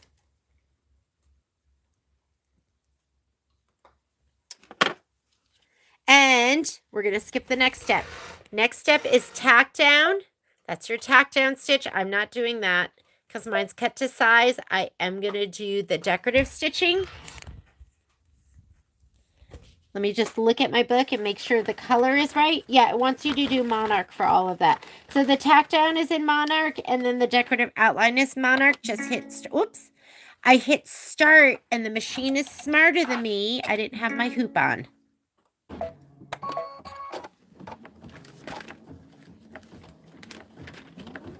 And then you're going to do the strawberry. Whoop, wait a minute. Is it under there? Oh my God, yes. Alrighty. It's okay. It's another demo of my, this is like my Kai seam ripper. Yeah, that was me doing that again. It's okay. It was just like a couple of stitches. All right. It's a good lesson to show you how to get back to where you want to be. So that literally did maybe like 10 stitches. So again, this is going to go to the next step. This is going to go to the beginning of the step you're on. If you hit it again, it'll go to the previous step. Here we go. No matty mat. Feel. Make sure that mat is out of there. Testing you again.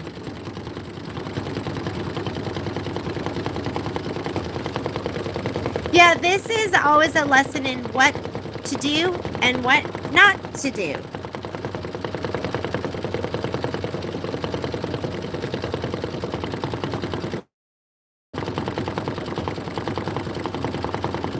Oh, I don't know if I like that red. I'm going to do my strawberry and wildflower, so my red's going to be a little bit different. I feel like your Monarch is more, like this one was a little, it's a shade too dark for me.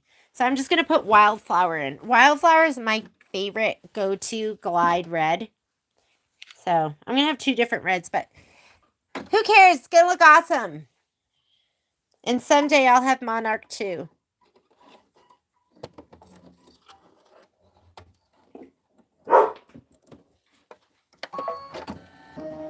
So you're going to do your strawberry. Sorry, you have to put up with a little bark. Did you take... I know, Betty.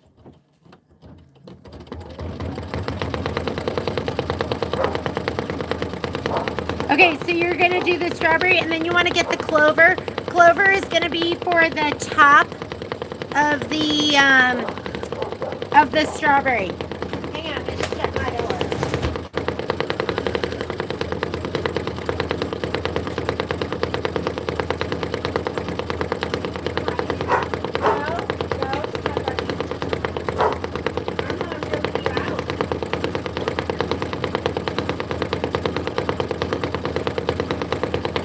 It sounds funny, right? Because it is, it's going through the vinyl.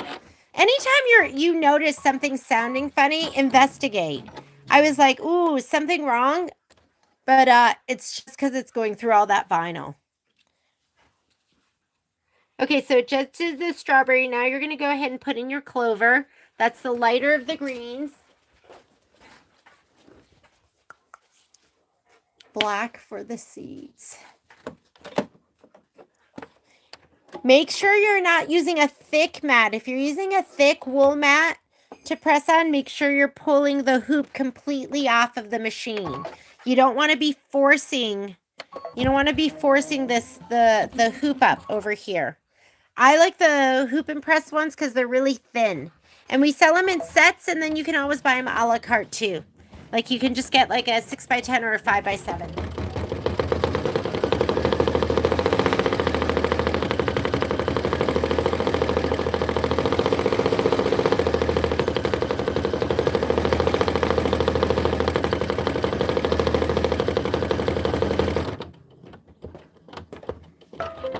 I was feeling like a boss because I was like remembering every time.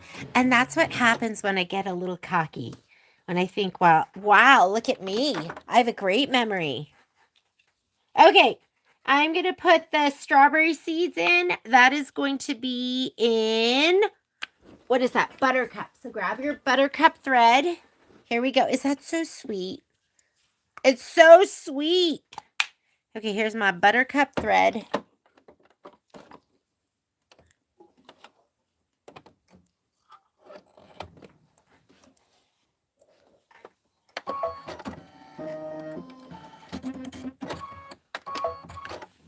And then you're going to leave it in and you're going to stitch the orange fill. Just remember, it's going through all of this now. If your needle breaks, just change to a different size needle because we're going through the vinyl, we're going through the backing, the batting, the SF101. We're going through the strawberry, the red strawberry fill. I don't even know if that looks good. We'll trim off those threads and then it should be okay. But okay. Now we're over here. You're going to leave that buttercup in and you're going to stitch the orange fill. And we're going to cut all those jump threads. So if you need to switch to a bigger needle, if your needle breaks, that's okay. If you're using an 8012, go to a 9014. If you're using a 7511, go to an 8012. Put your dog's names. Oh, that would be really cute. Wouldn't that? My babies. Oh, Gloria, did that look so much cuter? So Gloria said she did black for the seeds on the strawberries. Yeah, because look, mine looks just like garbage. We're gonna trim this jump threads and it's gonna look cute. All right, you're gonna want to put in K, which is butter. So get your butter, which is like a really kind of yellowy orange. Oh, and orange sounds so good right now. But my manservant is the peeler.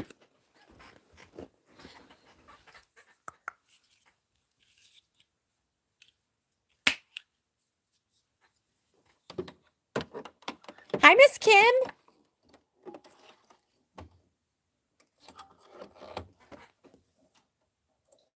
Maybe we should alternate. Do you guys like having an evening sew along? Like, is that kind of nice? Maybe we should do like a day, because that would give me like the whole day.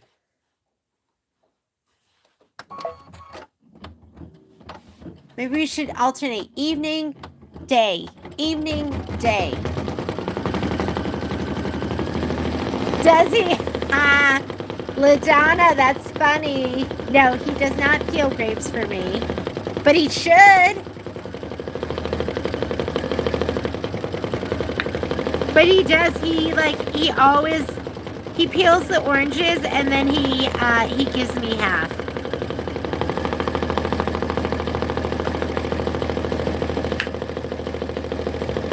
Oh, do you like that, Sylvia? The idea of doing like an evening one and then a day one?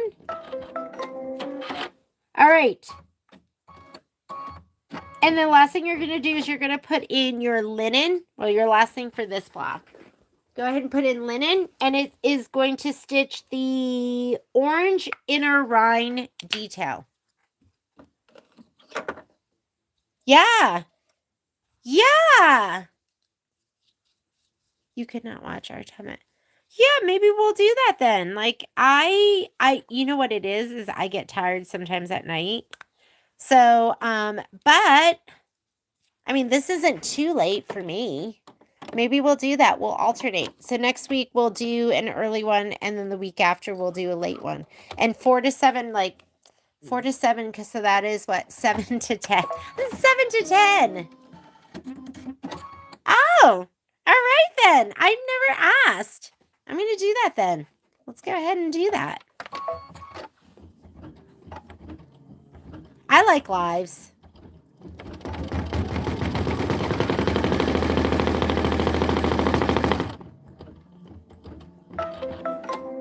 Evenings used to be like my time. You know, when you have kids and you put them to sleep. I remember like when the kids gave up their final nap, and like when they had the 2 naps, they'd go to bed super late. And then but I feel like when we went to 1 nap, was it 1 nap where they started to go to bed really early, or was it when we gave up the naps altogether? And that was just the best. Okay, do not stitch the last step here. Do not stitch. I really don't understand why they leave those in there, but do not stitch the last step. We are done. So now we've done our bottles and everything feels great, and I don't think pressing on it caused an issue at all. So that was fine. What are we going to do next? Let's grab our spreadsheet. Let's do the lemon. So we're going to go, it's a 4x4 design. So let's go to our 5x7 hoop, and let's go ahead and hoop up, and then we'll do those 7x12s. I don't know if we'll get everything done, but whatever we don't get done is going to be your homework. It looks like these are all just section 2. And yeah. Okay, I'm going to hoop up. Uh-oh, who made that mess?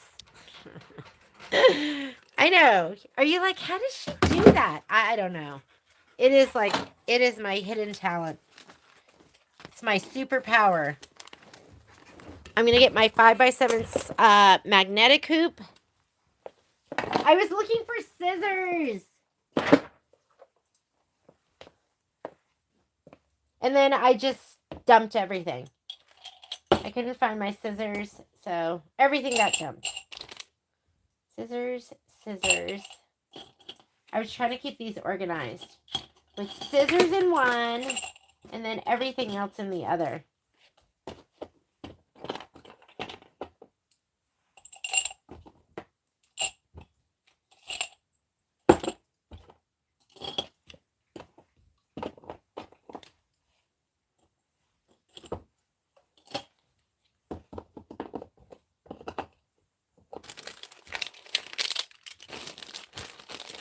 Okay, embellishment kit. I'm going to get my 5x7 hoop, my muslin. This is my muslin for the 5x7. And let's hoop up.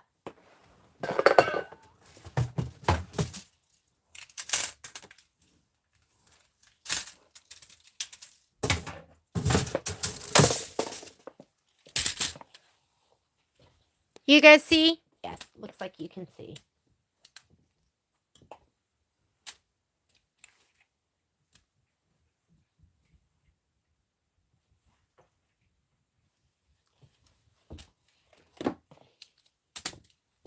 One biggie. I love these because you don't have to have like stabilizer hanging off all the edges. You can use just enough. And so I love just enough.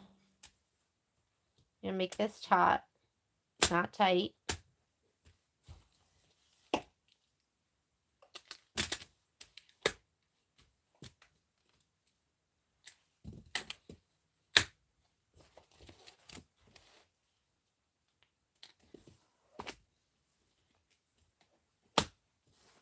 All right, I'm going to go ahead and slide that on the machine.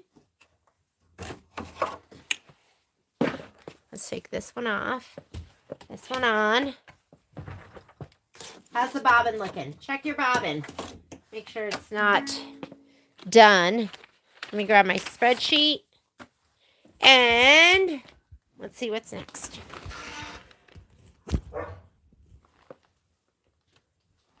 Lemons.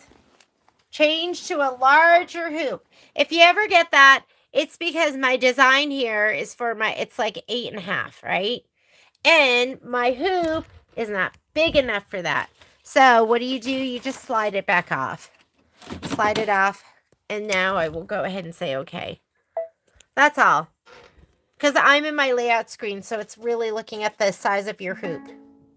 If we were in the edit screen, it wouldn't have mattered. Okay, we're going to get the lemon design. The bottles are cute.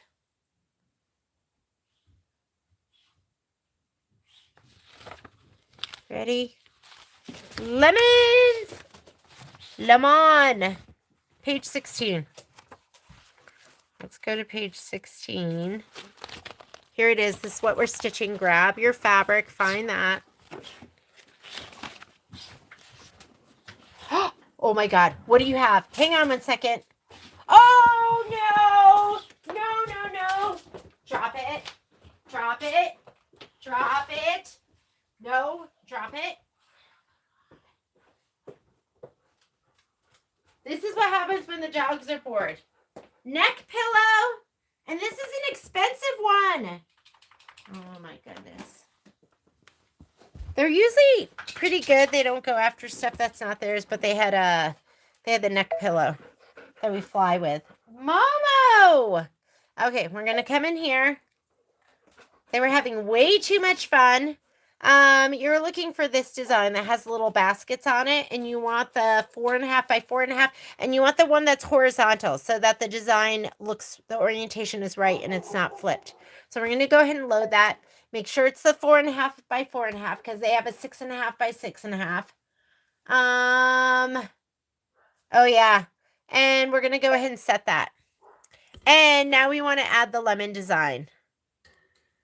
I would have been mad. That was like an expensive neck pillow. Like a nice one. I looked over there and they were wrestling with something and it just didn't feel right. My spidey senses was going off.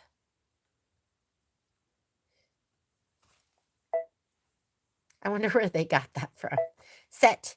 And it says to center it. So you're not going to do anything, but don't move it in this screen. Other thing we're going to do is go to your settings button. And then let's go ahead and select the right size hoop. And I'm using a 5 by 7. So just use whatever hoop. Select whatever hoop you're going to be using. I'm going to slide it on now. But we're in the main edit screen, right? Here, I'm going to let you watch everything. And if in the main edit screen, hoops on, you go edit, and you go to your move arrows, or you go to the word move, and we go up. Oh, first of all, they're not combined. So I can just hit this center button. It'll put it back to center. And then, did you see it moved it right outside of the hoop area? So in this is where you're not going to move it. You're going to move it in your layout page. So you're going to touch embroidery, or the page from which you stitch out. It might say edit here. It might be your secondary edit page. So I'm going to go edit. Now they're combined. And now when I go to the move arrows or the word move and I go to move it, number 1, it moves it all together. And number 2, it's not going to go outside of the embroidery field because it's paying attention to what size hoop you have in there. All right, little mini lesson. Let's go ahead and we're going to do our placement line first. And we are going to grab our fabric as well. Let me do that. Sun Hat Lemons.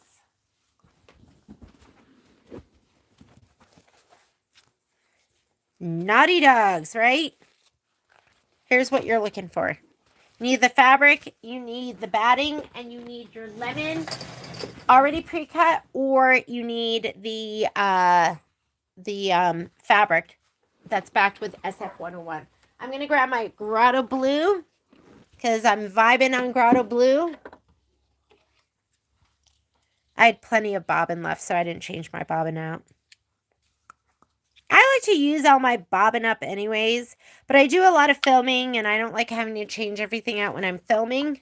So I have a lot of half-finished bobbins. And when I'm stitching on my own, then I'll use them. Momo, you're naughty. Were you naughty? You were bored, huh? Okay. Placement stitch. Go ahead and stitch out your placement stitch while you're doing that.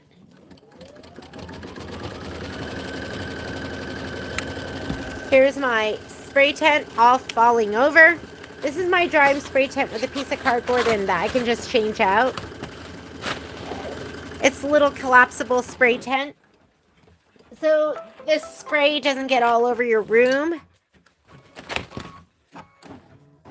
You want to spray the wrong side of your batting, which is the nubbier side. My nubbier side. This is my KK100 Ganold. That's my spray of choice. We just sell the economy line because I've never bought the more expensive stuff, and the economy seems to be great.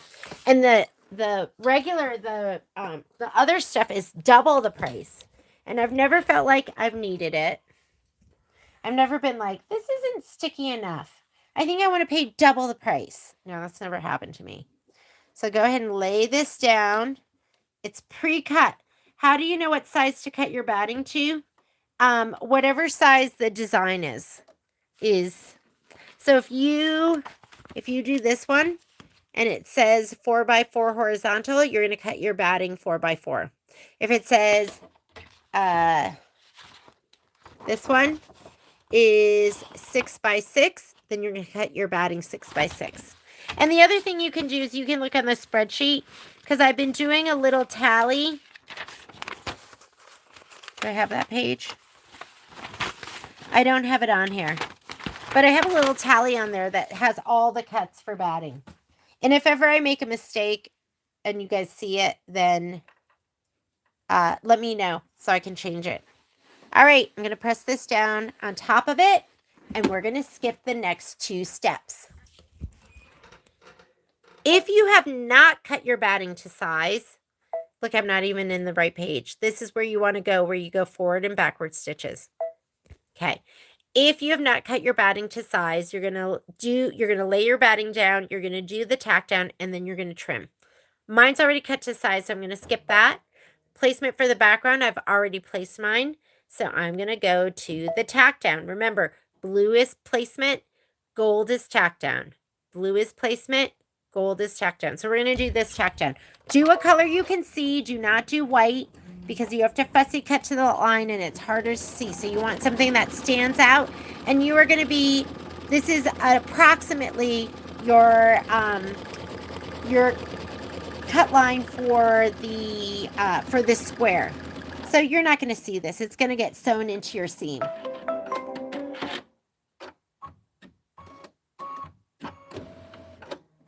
Okay, what should we do for our quilting stitch? I'm going to do the mint green because it's gorge. It's all the way across the room. Let me go get it.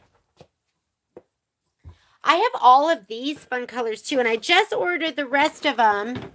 So, I mean, that's too turquoisey. I'm doing this. Perfect.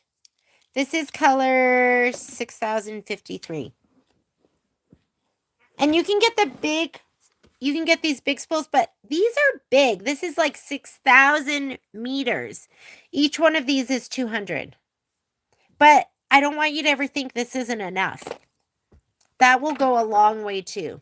But I say I have half small spools and half big spools.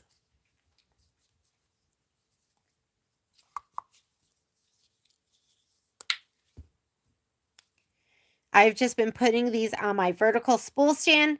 I've been running them at just the regular full speed, and it has been awesome. But just know, the more stitching you do, the more it gets kinked up, and then it's more likely that it's going to break. But for these smaller embroideries, it's been running like a dream. This mint is one of my favorite colors too. It's so pretty. Just goes with everything too.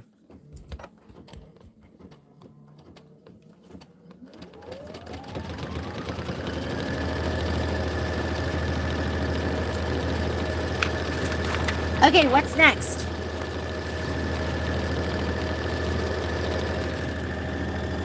it's always good to look here. After quilting, go to the embroidery instructions. Sometimes it'll say, after quilting, go to step 3. So you always want to look there. You're going to have to get your buttercup fabric. Your buttercup thread, and then we're going to be laying down. We're going to do tack down, trim, and then satin outline. It broke. That's okay. I'm just going to rethread. Uh-oh, they're up in my room. They're making noise. I just don't even know what she's doing. Poppy, it's Poppy. If Poppy gets bad, she's going to do something naughty. All right, I'm going to go back. I'm already on the screen. I'm going to go back 10. Let's go back 20 stitches. And I'm going to pay attention to the top because I wasn't paying attention to this, which means that what I'm going to do is I'm going to let it run. I'm just going to go full speed, and I'm going to baby my thread a little bit right here and just make sure that it's not kinking. I didn't slow it down. I've been running at full speed because it's been just running great. I've been so lazy. So I'm just going to kind of hold this and make sure it doesn't kink.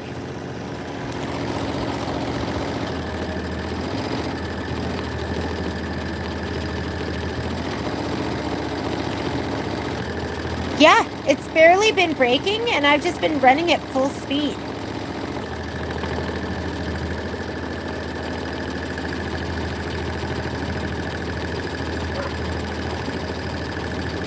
Yeah, go ahead and hit the like button. That always helps us in the algorithm somehow.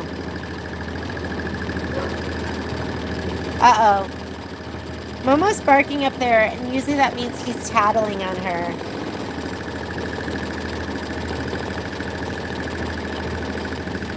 I don't want to leave this thread. When it goes to do the satin outline, I might go up and check on them. This color is the best.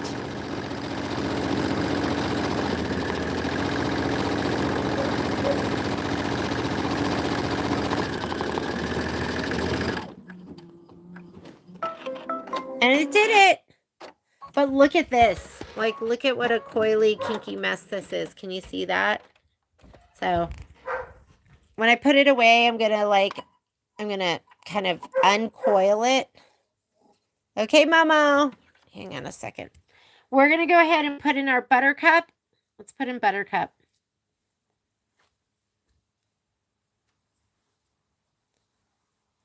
Hang on, I'm unkinking the thread.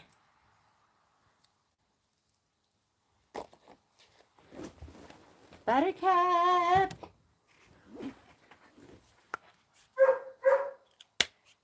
Okay, Mama.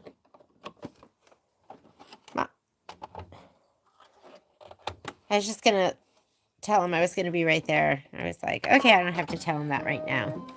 All right. This is placement line for the lemon. Get your lemon fabric. Hopefully I can find mine. Here's mine. Has a little nipple. That's going to tell you which way to put it down.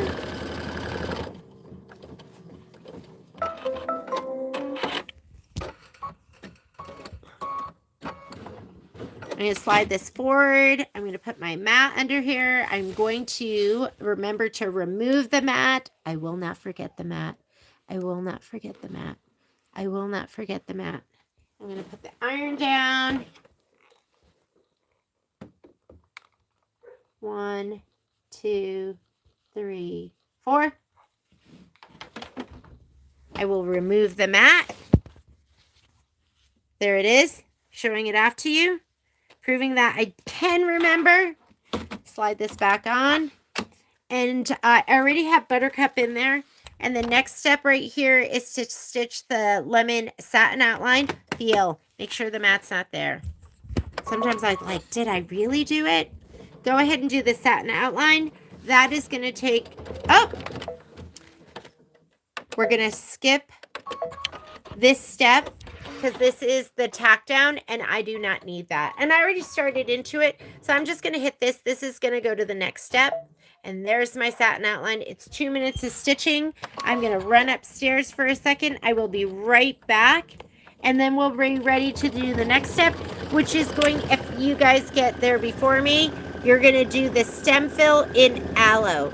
So it's going to be aloe, aloe, felt, tack down, trim. And I didn't already pre-cut this. So I'm going to do the whole lay it down, tack down, and trim.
Oh, it looks so cute. Hey.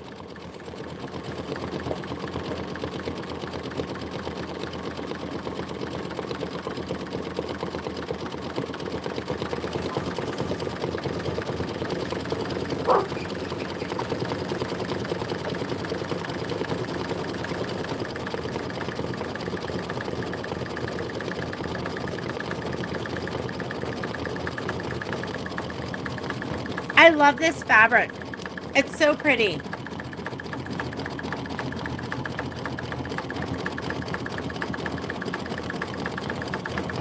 Oh my God, Terry. My dogs are so much work. Yeah, they are. They're worse than your 2-year-old. They're lucky that they give such good kisses and snuggles. I love them, but yes, they are a lot. All right, here we go. We're going to put in the aloe.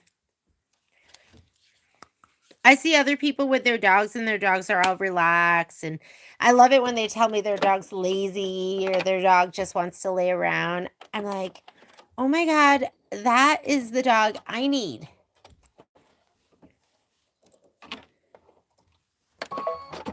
Here we go. It's a little bit of what you have to put up with in my sew-alongs, unfortunately.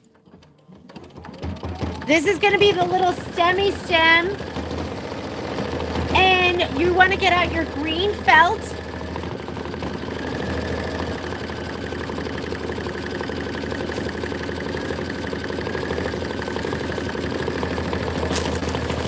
But whenever I'm away from them, I just miss them so much.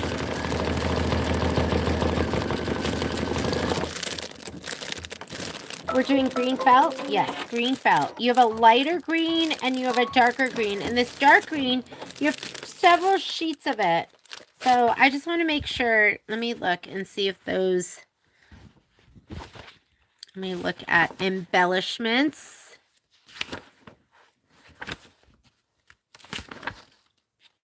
Dark green felt. Oh, yeah. It's in a lot of stuff. But this is our lemon leaves. It's so little. So we're going to do our placement stitch. Just go ahead and hit start. Oh my God, 7?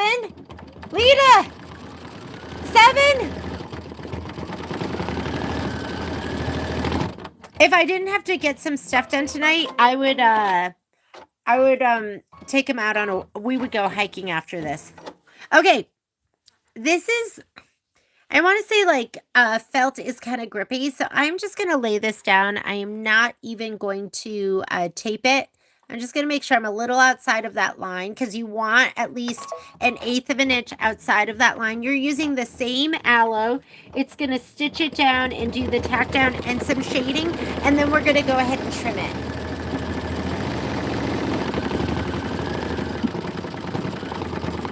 Yeah, they drive me absolutely crazy, but but their snuggles are too good. They're the best snugglers in the world. And so I put up with it. I put up with the shenanigans.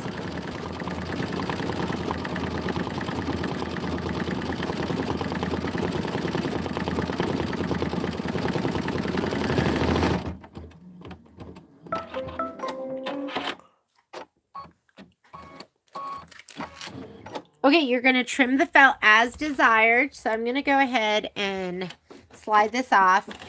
I'm just going to slide it off because I have to go around the whole thing.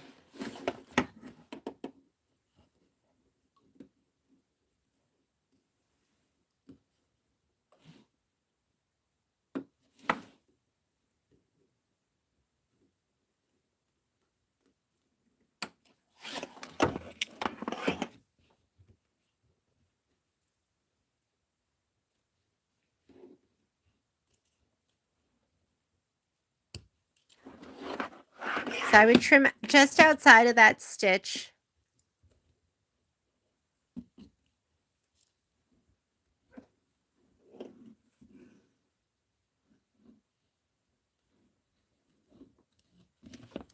Cute, right? So cute. All right.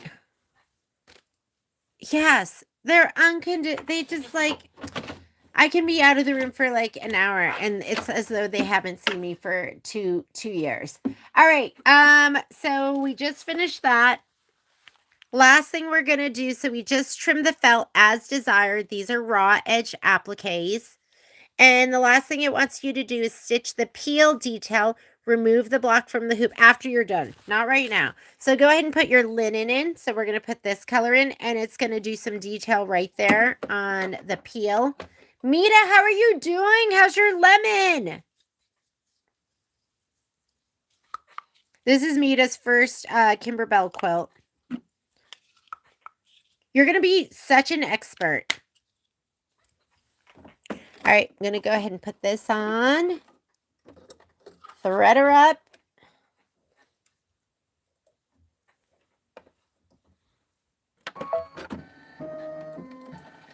Yeah, don't these colors look absolutely fantastic?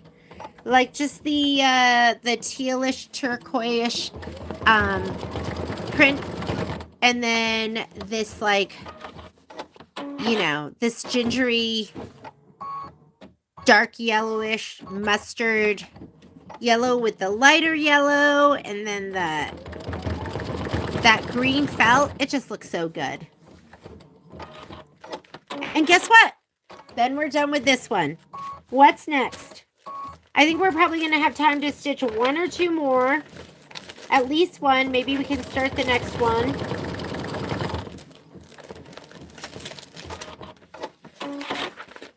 This is my spreadsheet. Here it is. So we did Sippin' on Sunshine, the lemon. We did the soda bottles. Let's look and see what the hardest one is. And we're going to do that one.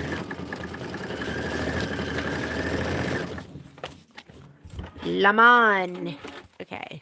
What's hard? What's hard? This is section 4. Section 4. Sky. Is Sky hard? Well, Sky has flexi foam. We haven't done flexi foam yet. So let's do that one. This one just has this one. Okay, this one is going to have it's going to have the wash away bobbin thread, the water soluble thread in the top and the bottom. But you guys have done that, so you know how to do that. And I will film all of these. So I will film the rest. They're just not going to be I'll probably do maybe I'll just do another evening sew along. But maybe we'll just do the Sky one because it calls for, like I said, flexi foam. So we're going to do that one next. Just looking to see what else is happening. Section 1. So find the Sky block.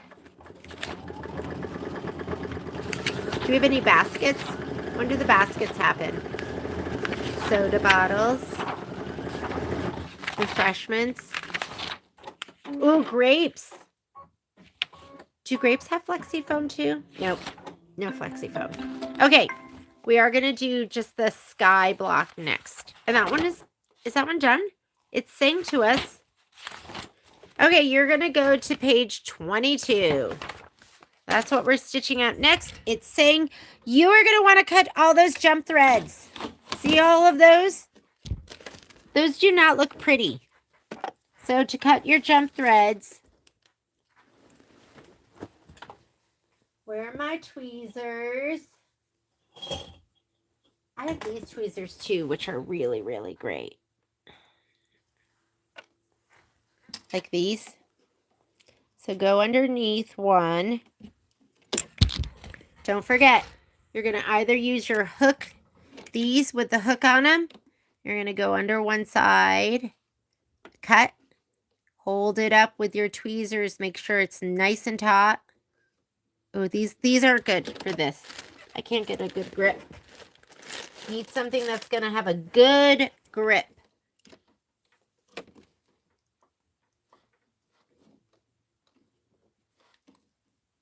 And then cut the other side. Okay? If you don't do this, it's just not going to look good. Once you do this and you clean it all up, then it looks finished. But all of these jump threads, get them. You don't have to do them now. But you need both. The tweezers to hold it up and make it nice and taut. And then you need the little scissors with the hook. Or else, again, you can use your side hoppers. Where did I put you? Side hoppers. I actually have 2 pairs of side hoppers. So if I lose one, I should be able to find the other one, right? No!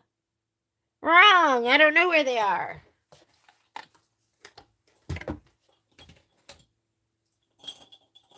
I've lost them. Da, da, da, da, da, da, da.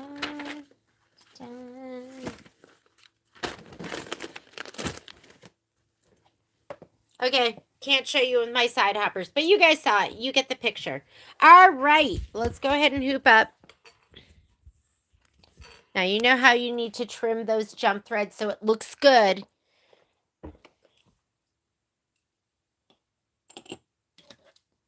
The rule is they should be back in this thing, this jar. These are my rules for myself.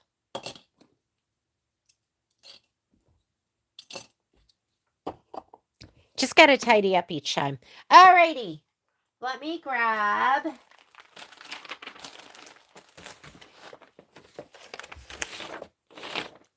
two sky 7x12. So I'm going to get my 7x12 magnetic hoop. If you don't have a 7x12 magnetic hoop, use your 8x12 regular hoop.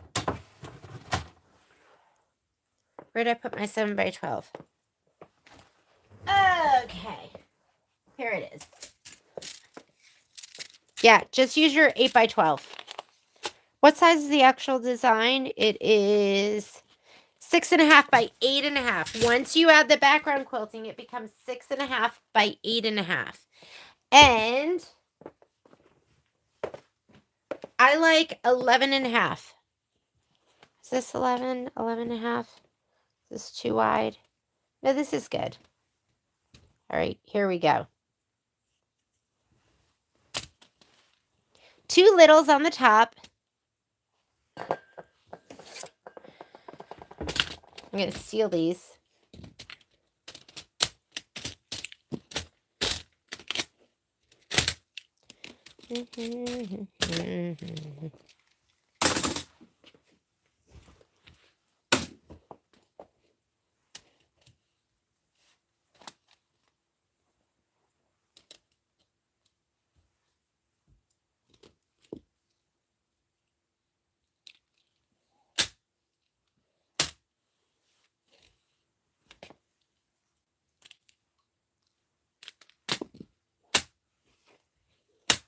Okay, so let's talk about the clouds because I did cut my clouds.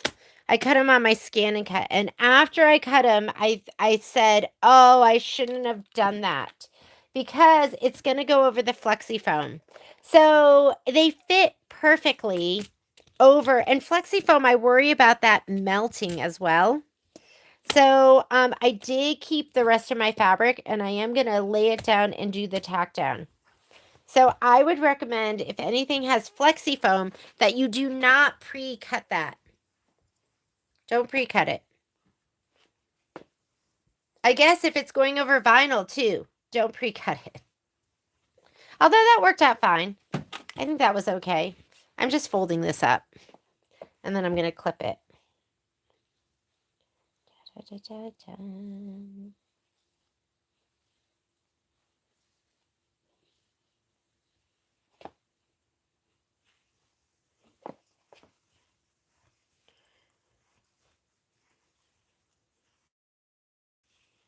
This is like my roller stabilizer.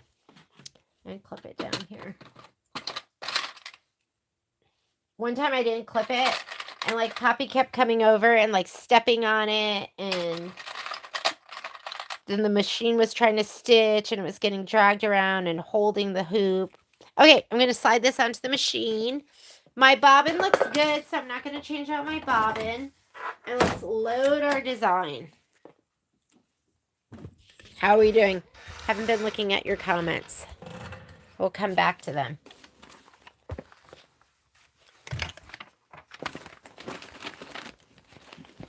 Sky section 2. So what does that look like? You should have your background fabric is just the polka dot. And then, like I said, I did already cut, so you should have this. Let me look at, you can look at it with me. And I pre-cut them.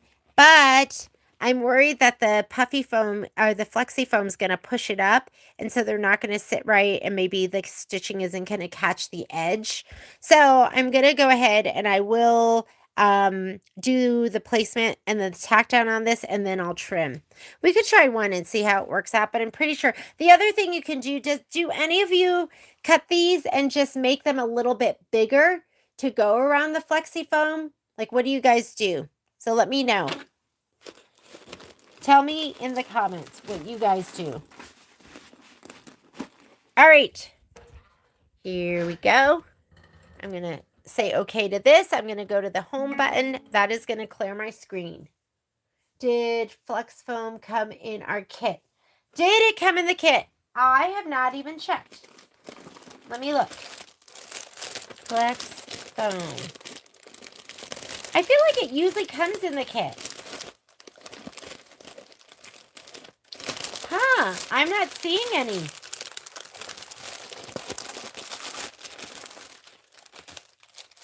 What's this? Did you guys find Flex Foam in your kit?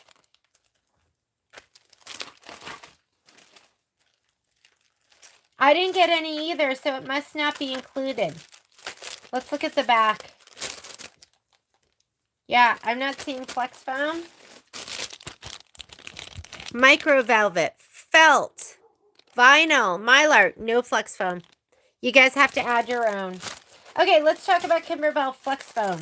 Because it used to be super thin, and I loved it. And lately, I feel like it's been thicker. So you could just use like the Pellon foam is thicker. So they did not include your Flex Foam. So you're going to have to, and if you don't have any Flexi Foam, you could always use like maybe 2 layers of batting. But the Flexi Foam is nice because it's cushy. It is cushy. I wouldn't let it hold you back. And you don't even have to put any under if you don't want. You do not pre-cut anything with Flexi Foam. Yeah, there's no Flexi Foam in your kit. So just pull from your stash. So I'm going to go here to where I bring in via design database transfer. The design that we're bringing in is this one with the clouds. And then the size is 6.5 by 8.5. So it's a rectangle with clouds. Wait a minute. Oh, does that have clouds on it? Oh yeah, these do.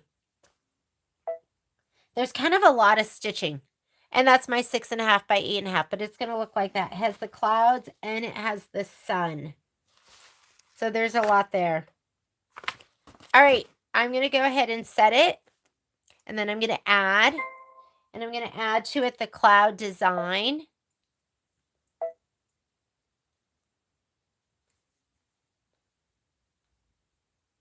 This one right here with the sun.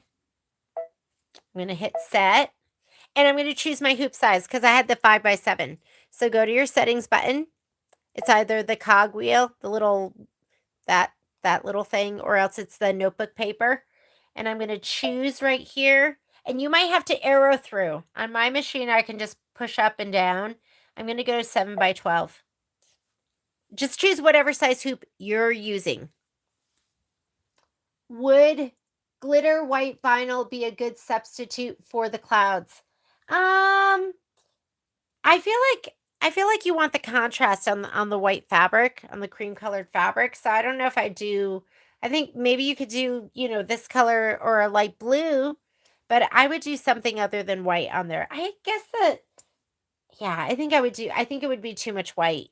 Okay, but that's me. You might, I'm sure it would look beautiful. So that's put together. You can see the outline of my 7 by 12.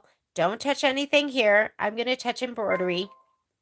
And I'm going to go layout or edit. Yours might say edit. And the move keys. And I'm going to push them all the way up. My hoop is on the machine, so it will not go outside of my embroidery field. I'm going to go ahead and say okay. And I'm going to put in grotto blue. Let me grab my grotto blue. Normally after I stitch, because we stitch in the morning, I do the rest of the stitching, but I don't think I'm going to get that done tonight. Tonight, it is not going to happen.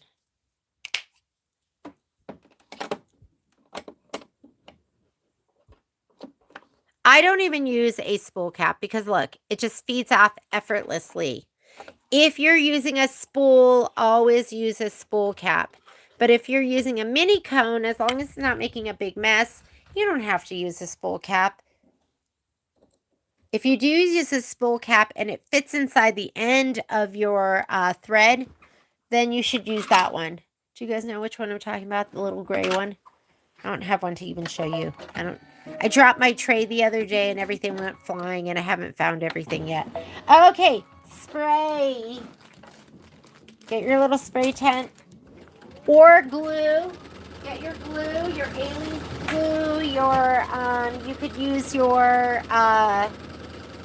what's the other glue? Your glue stick. I have glue stick that I use.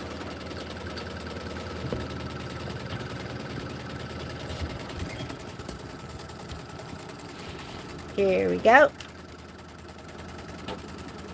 Batting first. Nubby side up because that's going to go down in your hoop. But you're going to put your spray on it. My can's getting towards the end of its life. Make sure there's nothing icky on the back side. That's your SF101 side.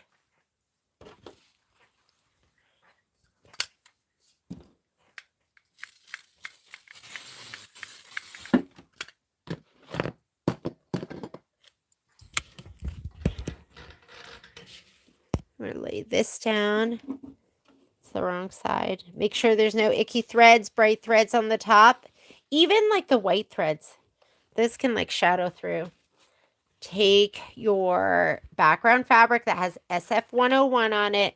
Center it to your batting. Make sure you can like feel like you guys can see it. You can see that underneath. And make sure you have about 1 inch all the way around. I'm going to give this a shot of spray. Because I'm going to have to lay it down and I can press it at the very end. But I'm going to have to put it down and do the tack down. I'm going to spray it as I go. I don't want it to be super icky and sticky as I lay it down. Because I'm going to lay it down. I don't think you lay them down. Maybe you lay it down in one piece. Okay. Go to this button here where you go forward and backward stitches. We're going to skip this. This is the tack down for the batting. Just push the button to go ahead. This is the placement stitch for the background. We already did that. So this is step 3 of 18. We're going to skip it. And we're going to do step 4. Oops, you can't even see that. we are going to do step 4. So we're doing step 1, we're skipping step 2 and 3, and then we're doing step 4. It's not always that way, but it is that way in this instance. When life gives you lemons, you make lemonade. I love lemonade. Yes. And I try to make lemonade out of lemons. It happens.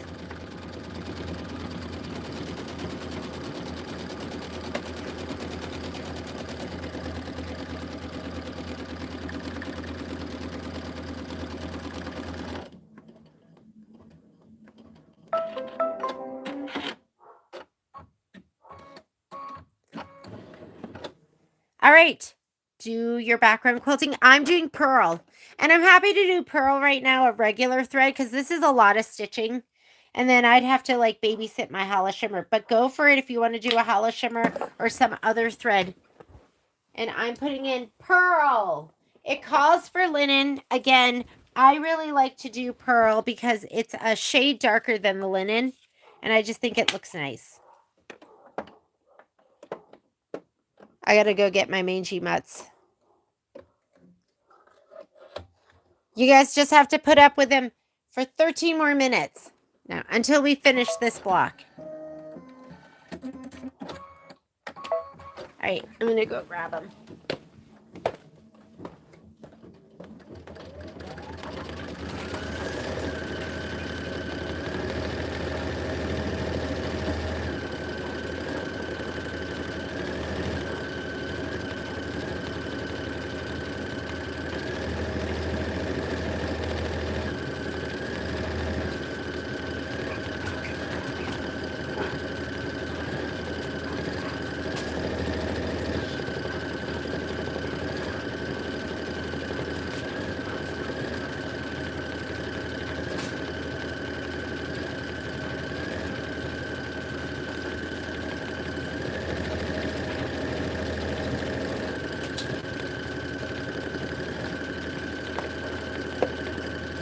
It looks gorgeous. Okay, we'll look on the floor for all the things I've dropped. Hopefully I find my side hoppers.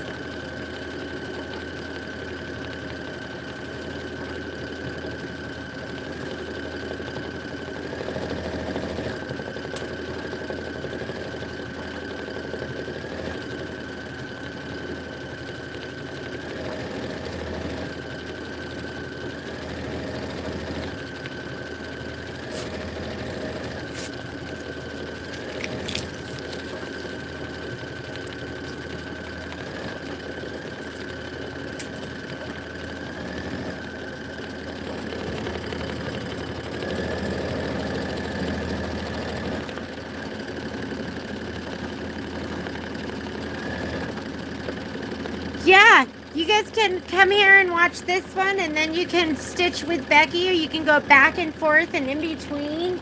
And it is good to see how different people do different stuff. I definitely have like ways I like to do things, and you might not like it.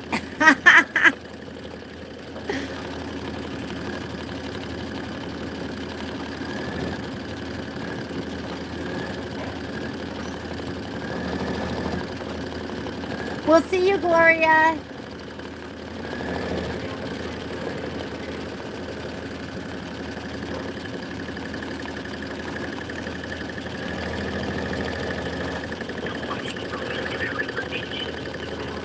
Hey, I should have this so long. Let me talk later. I'll call you back. Bye.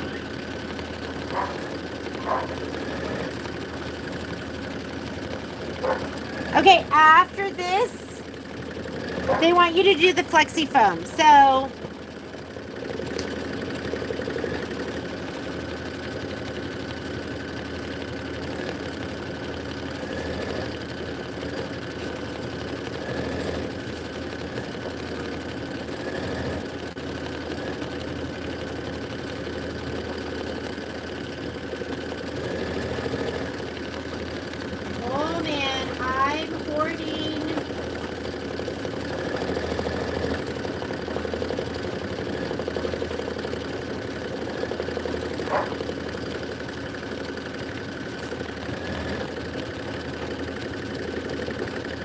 This is embarrassing. I have some like pieces that I don't understand.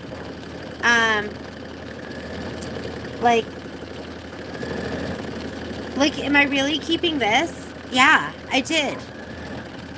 Oh well, I'm gonna keep it some more. So this is the difference between like, okay, this is the difference between the Pellon stuff and then the original Kimberbell stuff. Like their stuff was really thin and I loved it.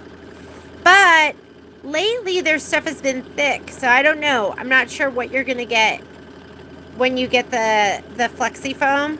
If it's gonna be the thin or if it's gonna be the thicker stuff. So it all works.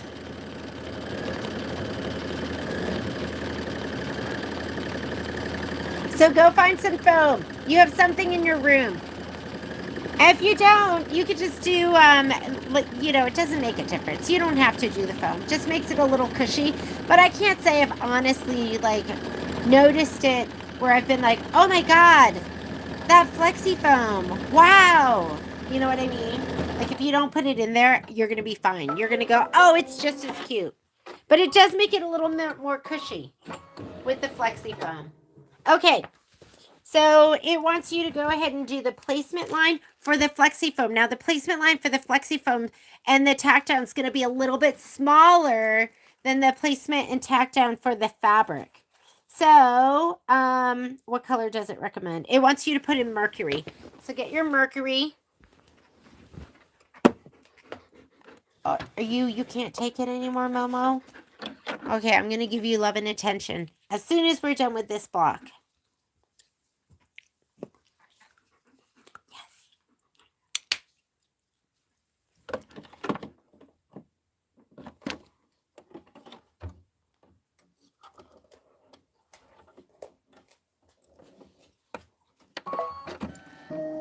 Yeah, a layer of batting. A layer of batting like would be great too. Okay, placement stitch first. You're going to do the Flexi Foam first. Don't do the fabric. Flexi Foam first.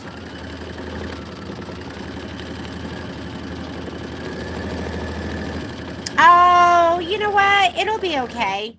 Like when I feel like if I didn't do batting, I would do all no batting. And then, because I add another, so when you layer it, I put another piece of batting. Like once my quilt top is complete with all the batting, then I do another piece of, you know, like thin batting. Because I feel like I did one quilt, I want to say it was Spring Showers, where I was like, okay, there's already batting in it. I'm not going to add another piece of batting. And I feel like I could see the lines of my seams through the backing. So I think you're fine.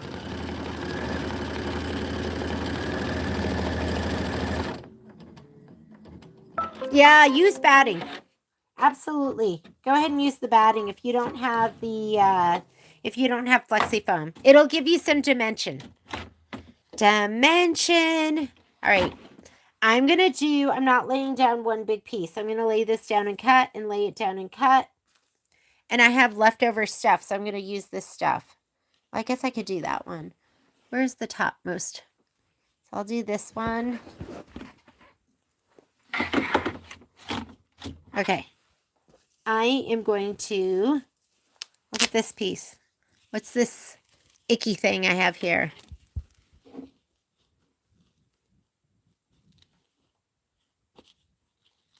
Oop, doesn't cover it. I'm just going to go all the way to this edge. Okay, I'm going to do this one. Slide it on.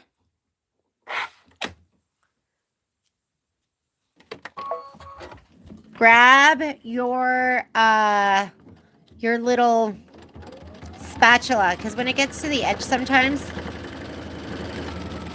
yeah, you just want to have something there, just in case you need it. When it cuts, I'm going to just hit the start-stop button.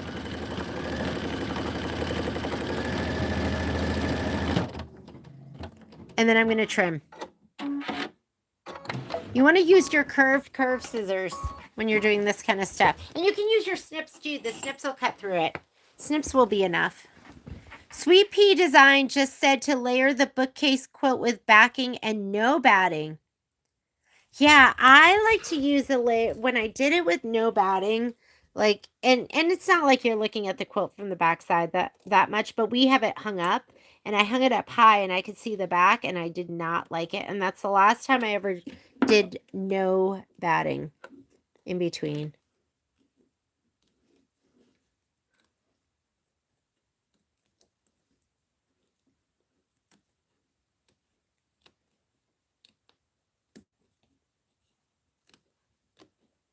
Now your tack down and trim lines for the fabric are going to be outside of this. So you don't want to mix them up. I remember I forgot to do the flexi foam placement line once. And then I just was like, oh, I'll just do the next step because it'll be the same, and it is not the same. That was the first time I was like, wait a minute, these are different sizes, so it does make a difference. You got to do the flexi foam one first. And if you don't like the way it's cut, just cut it a little more.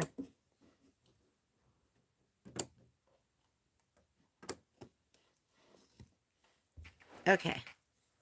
I'm going to do this one now. Let me make sure it's completely covering this. I think it's good. I want my spatula just in case something happens.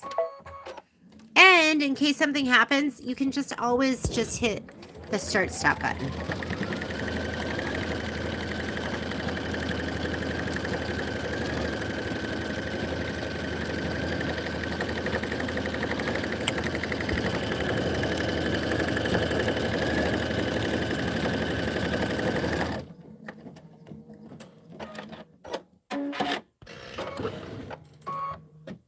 Oh, hit your start stop. It'll go to that spot, but if you hit the start stop, it's not going to start stitching.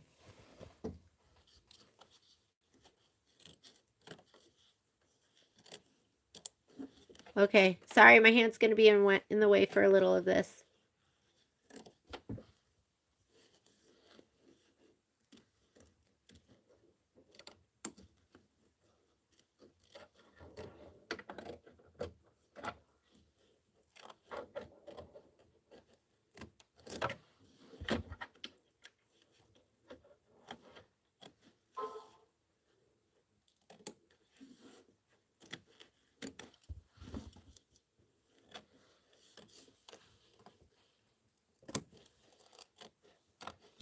Cute. Okay, I have one more cloud. These are so cute, aren't they? They make it puffy. So it makes it dimensional. All right, I have this last one. Let me see if I can use this piece here. And we'll throw this away.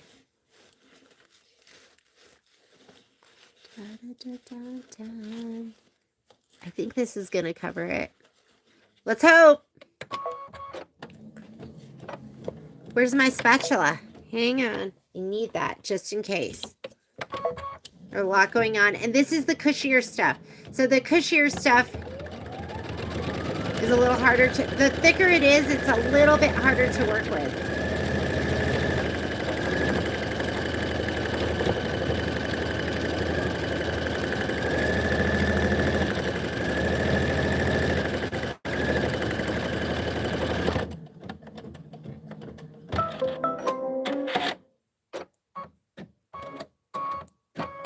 Ooh, did it hit your spatula? You guys have to be careful with the spatula too.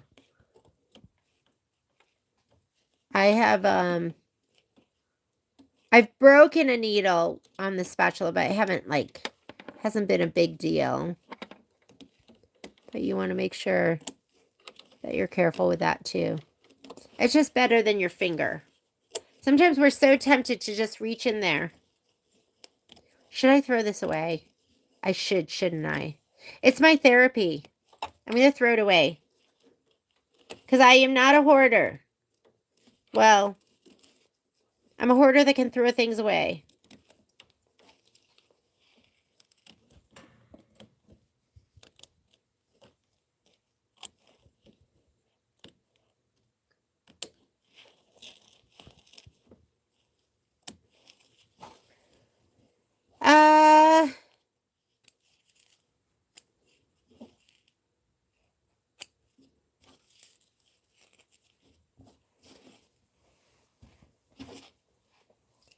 Alrighty, ready?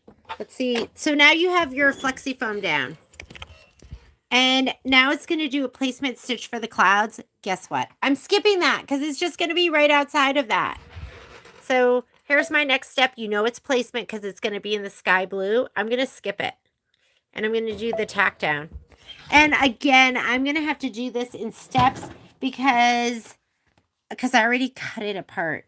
So I'm going to have to do this in multiple stages. So I'm going to go ahead and I'm just going to spray this one spot right here. And then I'm going to lay it down. You don't want to press it down because you're going to have to trim it. So I'm going to put this down, make sure I'm covering the whole thing. I'm going to get my spatula in case so it doesn't like push anything around. I'm going to just do this first, tack down and trim. I'm going to do it in stages. If you haven't cut it already, you can lay down your whole piece.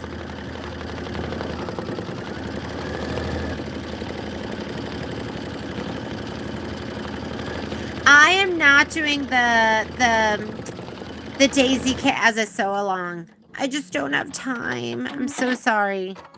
I want to do them all. But yeah, I just don't have time.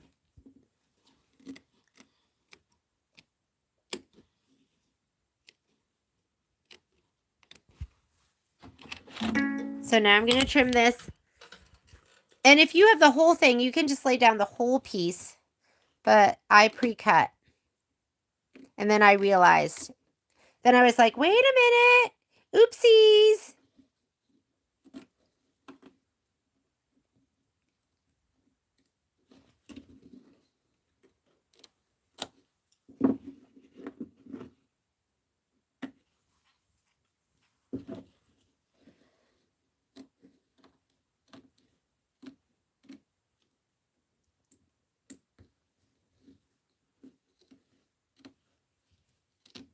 I'm going to cut right to that stitch. I don't know what finishing stitch it has yet. But if it has that Kimberbell one, it really makes a difference that you're trimmed really closely. Okay, now we're going to do that one.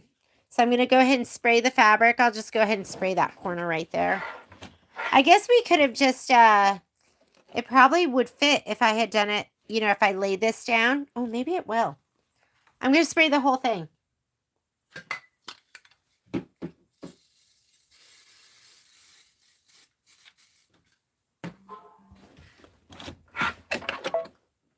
Let's see.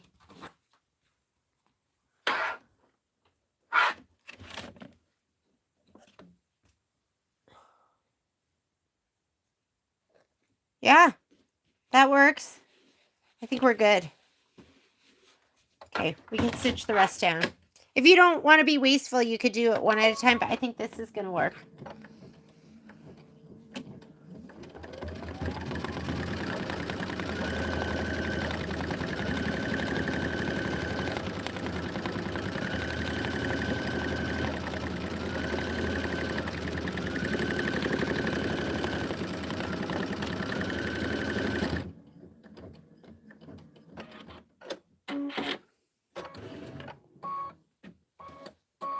Yeah, it's like, Heidi, it's like, you know, when you're trying to get to, when you're falling and you like fall in slow motion.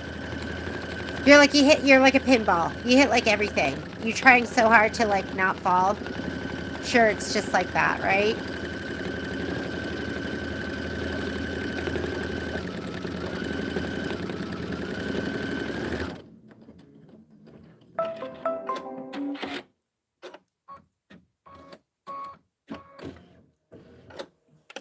It's always like that. It always happens when you step away. Okay, I'm going to go ahead and trim these. And then what does it want you to do?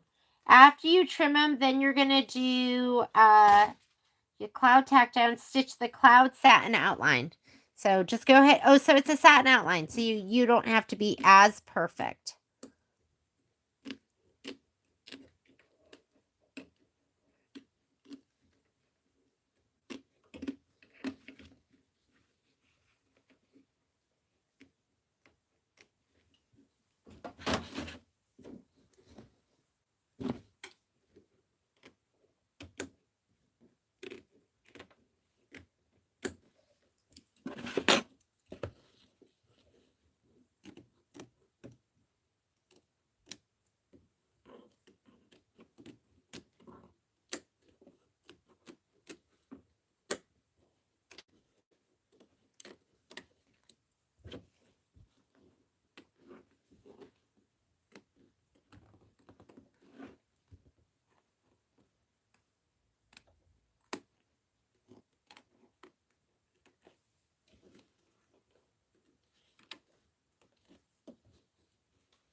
Cute. Oh, they're adorable.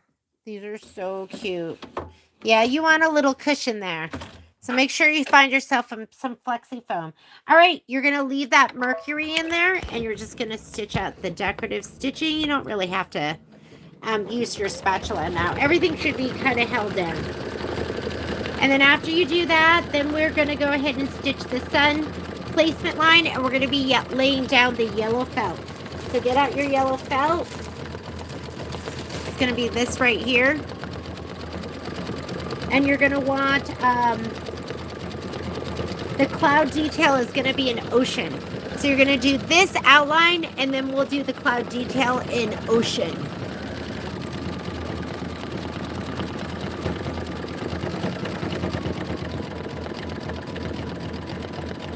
Could you pre-cut to the outside, tack down, stitch, or inflate? Yeah, you could blow up the stitch. I just wouldn't trust it, like, because the flexi foam is pushing it up. You could try it, but I don't know. If there's flexi foam, I mean, maybe these would have worked. Maybe I could have, like, pressed them down. So maybe they could have worked, but I wouldn't pre-cut them. I think with the flexi foam, you just don't know.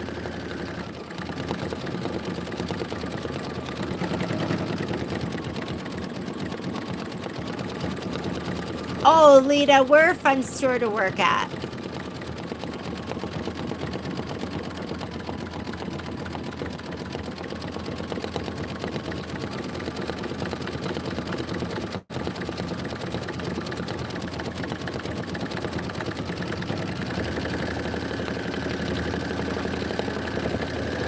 I know this background quilting's adorable with the little sun. Look how cute the sun is peeking out behind this cloud.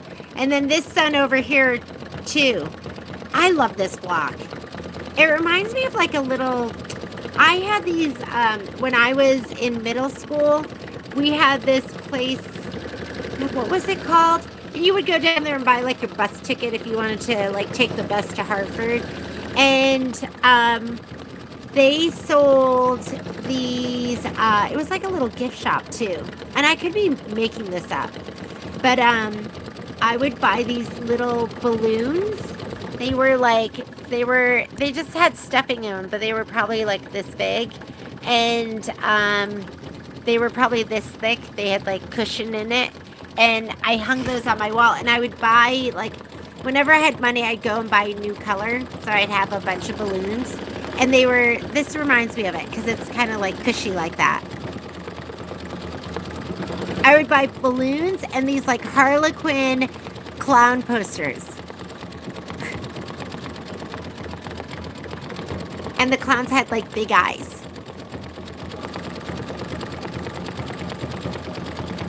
Yeah, it reminds me of a baby quilt.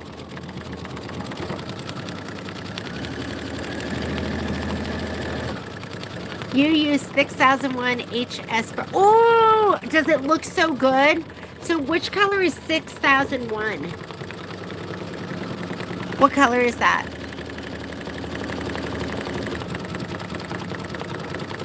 Is that with the gold?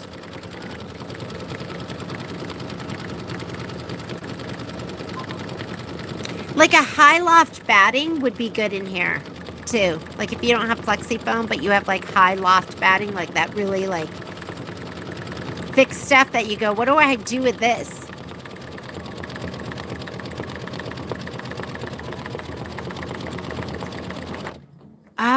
Oh, so you use the light multicolor. Oh my God, is it adorable? So, let me show everyone. So this is the, oh, I bet it's so cute. Oh my God, that would look amazing. So this is the one that Cindy's saying that she, oh no, this one is, mine is 6006. I wonder what 6001 is silver. So this is the light, this is light multicolor, and that might look amazing. It might be too busy. I think you use silver. I bet it's gorgeous.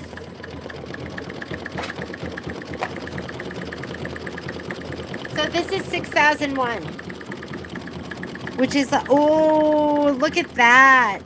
I bet it's beautiful.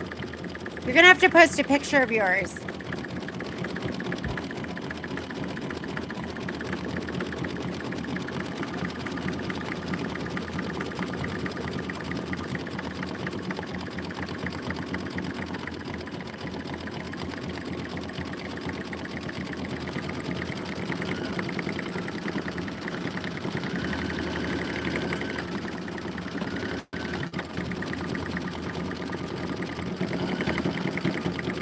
This is 11 minutes of stitching.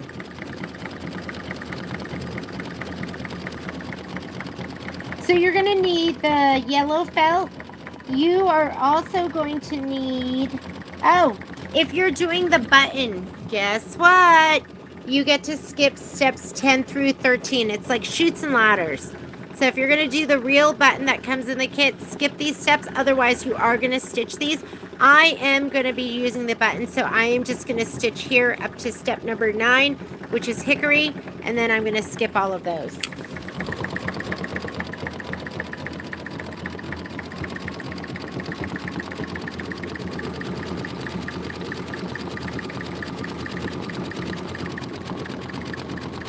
Hi, Miss Tina. So Tina, you know what we discussed? We decided that we're gonna alternate, and we'll do the next one early.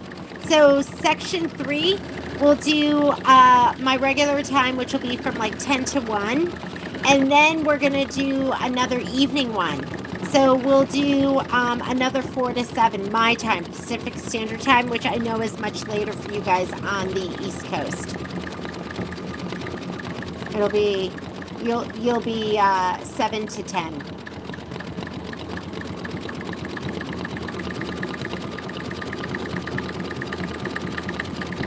Oh, it's hard to decide, right? Yeah, it is really cute. It is hard to decide.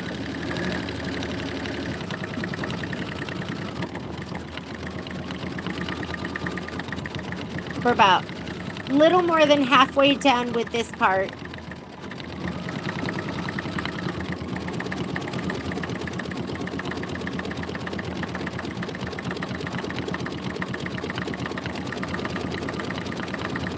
Guess what? I have not changed my needle in a while. It sounds kind of thumpy. After I finish stitching this, I'm going to change my needle out. I know. You didn't think I ever changed my needles, but I do every once in a while.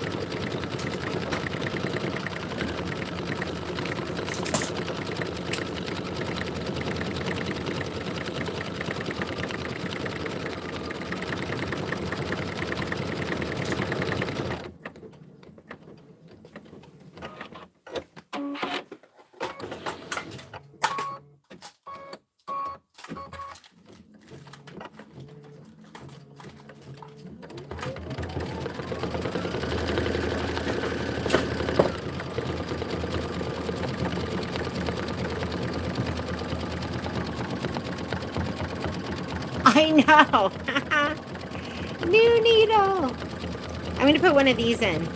These are the Oregon anti-glue 7511. I tend to use 7511s and 8012s because I always go bigger needle, bigger hole. So I try to go smaller needle. But I love my 8012 Microtex. And so a lot of times that's what's in my machine because I use that for piecing and sewing. And I use it for embroidery too.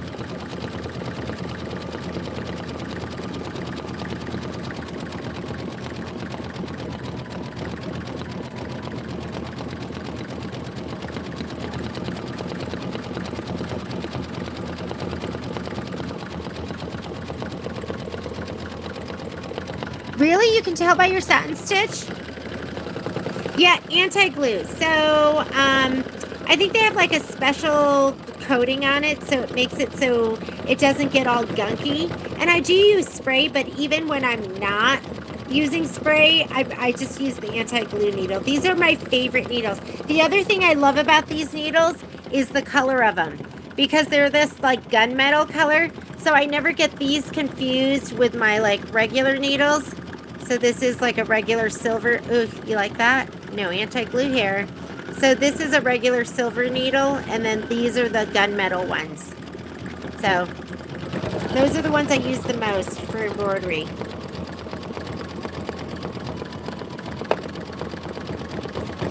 Whether or not you use spray, like, because there's all sorts of like sticky adhesive stuff. Maybe if you're using like a stick tear away or a stick dissolve away, an anti-glue needle's good.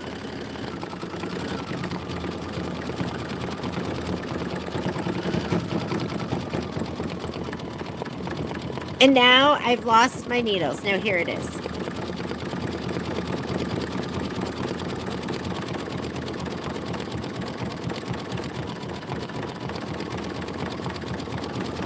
So we got through, we're going to finish this up and then I'm going to sign off for the night. But your homework is going to be to do the bluebirds, the sun hat, and the grapes. So you're going to have 3 blocks to do as your homework. And then I want you to sew it all together just like you did for today. You want to complete the whole section. So this is what we should have right now. You should have section 1 done and sewn all together. And I did do all 3 of these at once. So those are ready to go. It's nice because you don't have to do it again for the other sections, but this is section 1. Super cute. And then if you want to sew section 1 to section 2, can you? Let me look at it. Let's see what section 2 looks like.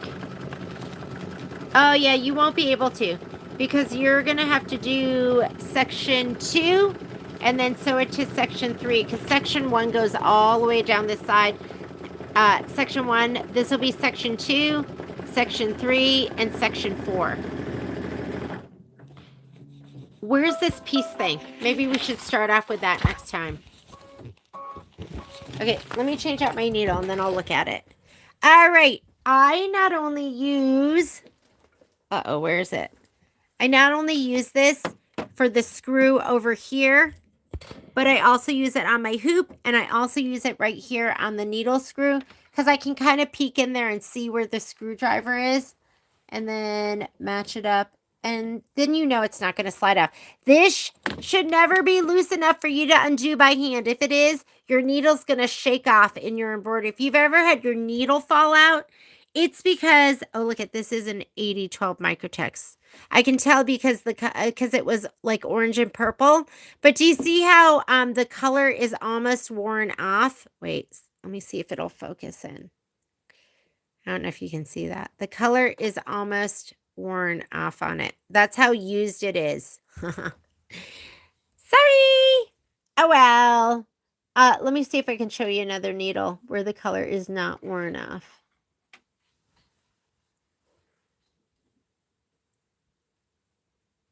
Like this one, you can see the turquoise blue and the orange right up on the top. That's how you know what needles they are. So anyways, it is well beyond time. I probably stitched like, you know how you're supposed to stitch 8 hours on a needle? I don't know. That one probably has like 30 hours. If I were to guess, it's been in there a long time. I want you to be super OCD and I want you to tap, tap, tap. Make sure it's all the way up at the top. Hand tighten it with your fingers and then use a screwdriver to tighten it a little bit more. Don't crank it down because you can break stuff. So just where it's comfortable. So for me, like right here, that's comfortable. And you should not be able to undo this by hand. Oh yeah, I will absolutely film the homework. I always film the quilt from start to finish. All right, next step. It wants you to, I think we're going to put in ocean. What are we putting in? Yes, put in your ocean thread. Is it ocean or grotto blue? I think it's ocean. Oh, no, it's grotto blue. You're going to put in grotto blue. I is ocean. H is grotto blue.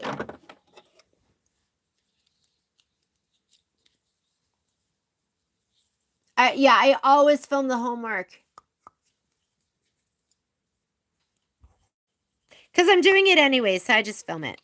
Grotto blue, please.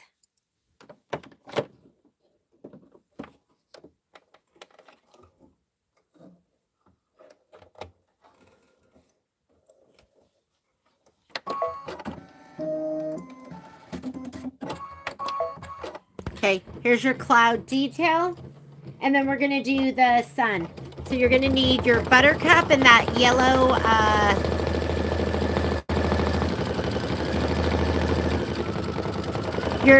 yellow felt. Ooh, so pretty, right? That makes such a difference, like right down the center of the satin stitch. Just makes it kind of pop.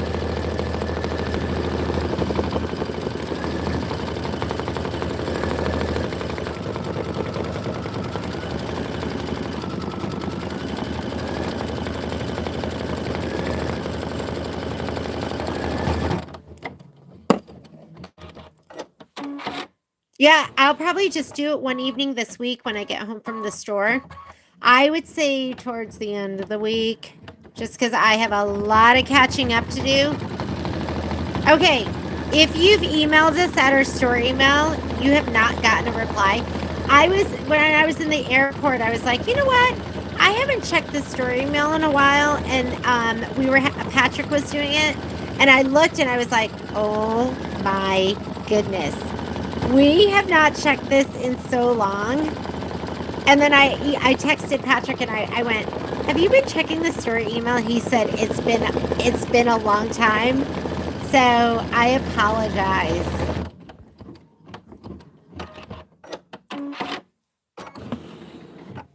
If you don't get a reply ever, just call the store. We're never ignoring you on purpose.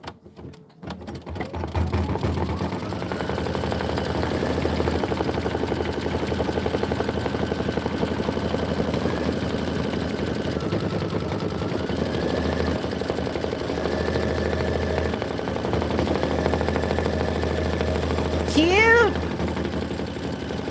Cute, cute, cute.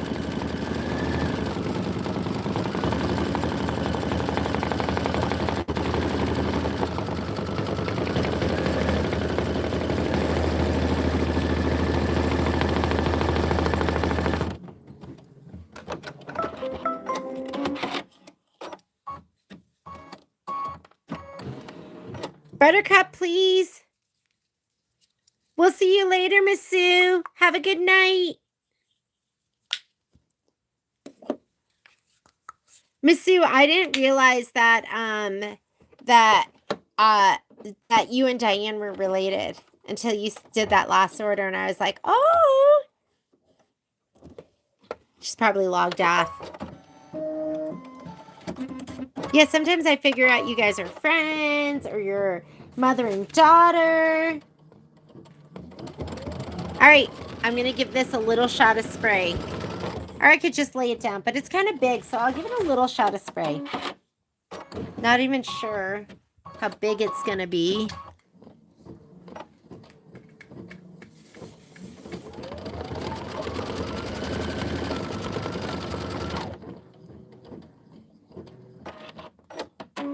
Do I have an email for the Sew Along people other than... You guys can email me directly. Like, you can email me at jeannie.a1sew@gmail.com. A lot of you have my emails because I've sent you emails, and that's what I check. I didn't check it at all this weekend. I was pretty checked out. But that's what I check most often.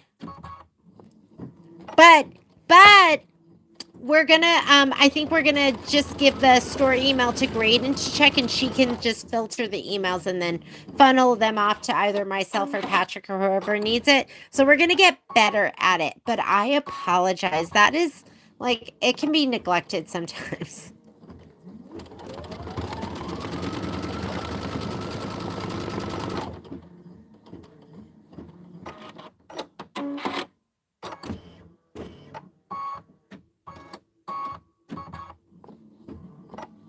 Oh, you don't like it? I like this buttery yellow. I love it. It's also going to be in your home sewn kit. You wanted it brighter? Yeah, if you want it brighter, pull from your stash. You know what would be cute? Would be like a like a yellow with a small polka dot. That would be really, really cute.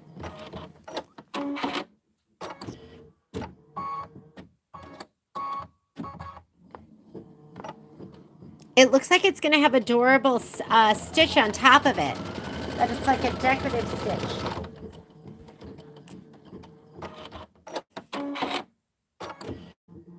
And you know what? You don't even have to do the center. You could stop here because you know your piece of felt's going to cover the center, but I'll go ahead and do it.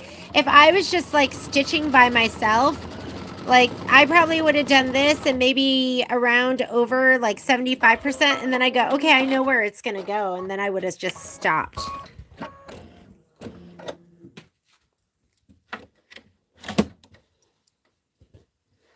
Okay. Make sure it goes outside of the stitch area. Check it, fold it back, lift it up. That looks good.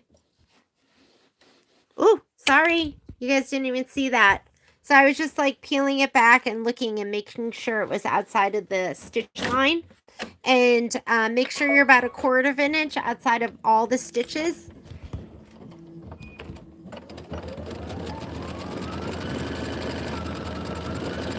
This is the tack down.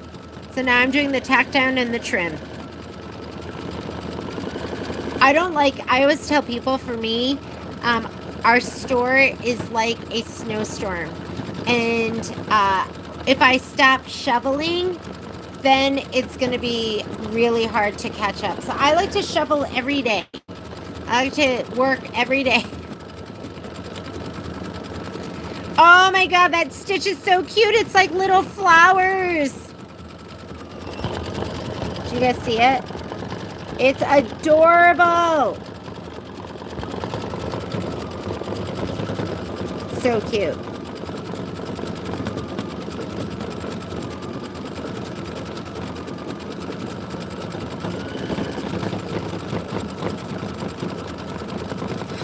That's a great idea, Mary. I think that's a great idea. I don't think they're going to bleed. I think you could totally... That stitch is so cute. I think you could totally take them out and lay them out and like organize them by color. I took all our felt out. We had felt in rolls, and I stacked it. I like stacked everything, and I took them out of the rolls. It made more sense to just stack it. But I don't know if I would do that with like the other embellishments, like the vinyl and all of that stuff. Maybe if you like sort it, maybe if you had like folders and then you put your vinyl in all one and then your glitter vinyl in one.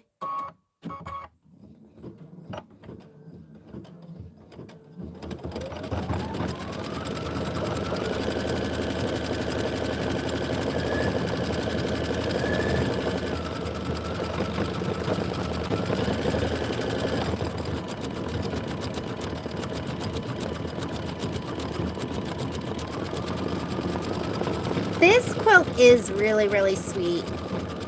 Have you guys looked at Cottontail?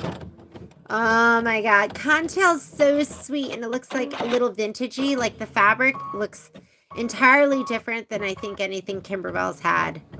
I love it.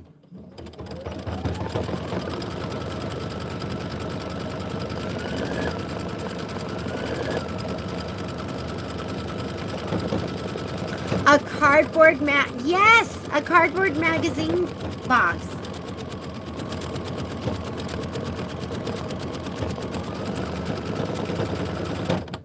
Maybe the folders might get too thick. Maybe you could do, like, I have some plastic organizers for papers, but the plastic organizers are only like this thick. They're like legal size, but then they're probably that thick. Maybe something like that. But the magazine organizers, that could work really well too. All right, this is so sweet. I love it.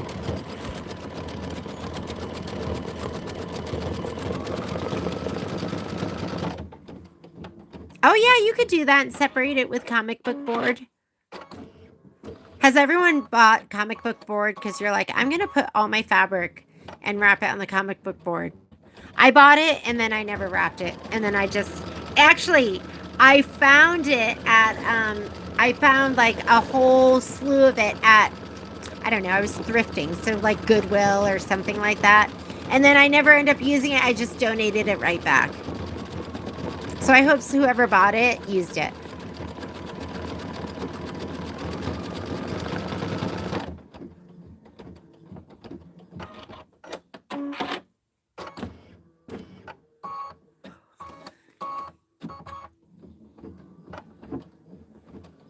And then after we do this, we're going to get our curved straight scissors, the ones that have the straight blade, and we're going to trim. And it's going to be so adorable. Oh, but we do have to get your hickory thread. That's your darkest brown. Hickory.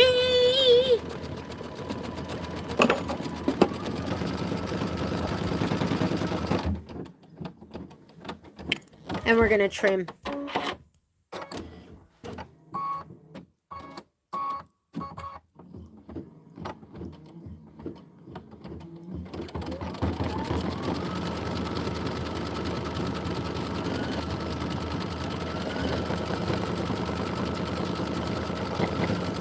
This is adorbs.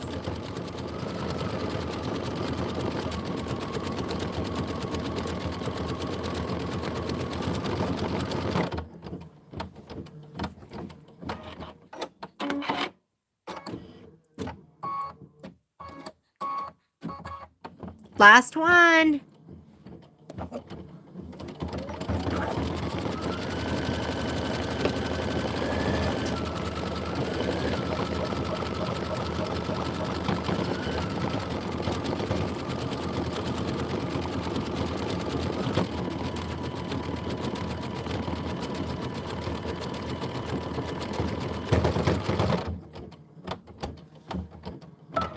Trim as desired. This is raw edge applique.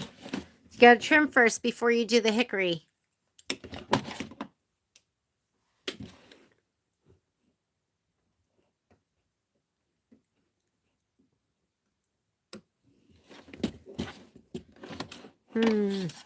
Haven't decided if I'm gonna, let me look at it. I think they trimmed it pretty close. If you look at it, like you can see the space in between. So maybe maybe I'm just gonna go for it. It's pretty darn close. If you want to trim right to the edge, I would use your curved scissors. But I'm gonna try and leave a little bit around it.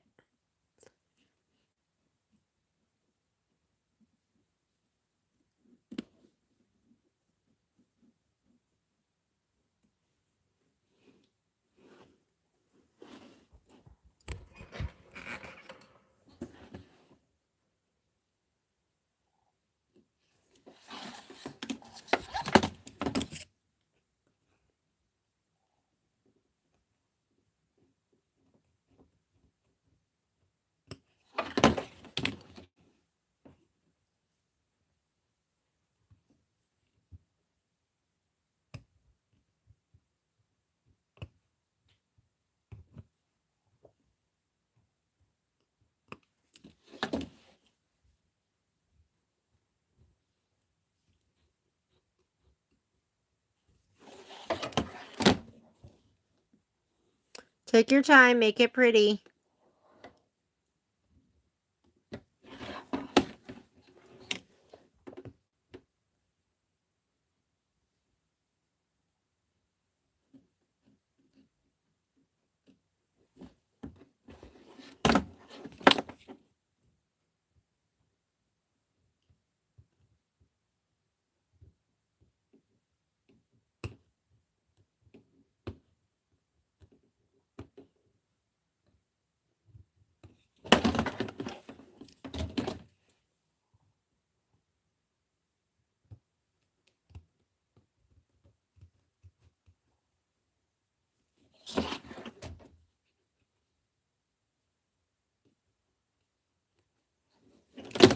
Kai went on a mountain bike, so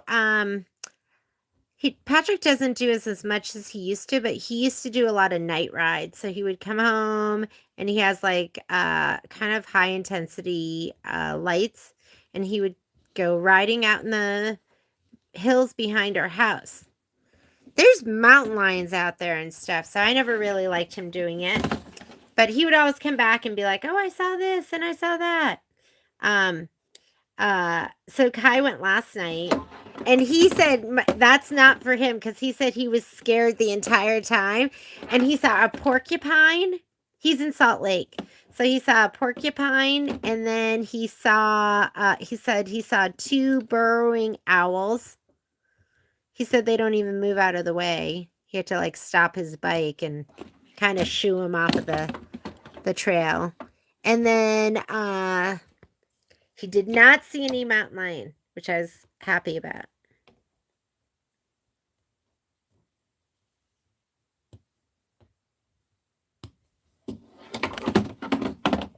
I would never go riding at night. I'd be terrified. He saw a coyote too. He said, and he didn't like that either. He said that scared him. But he thinks he could take a coyote. He doesn't think he could take a mountain lion.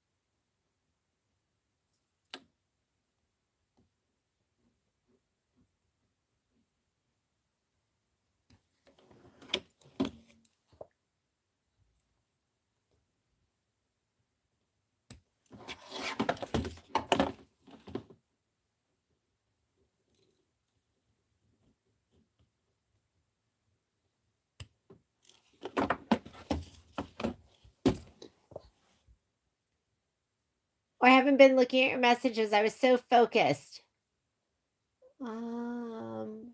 Alligator clips to hold.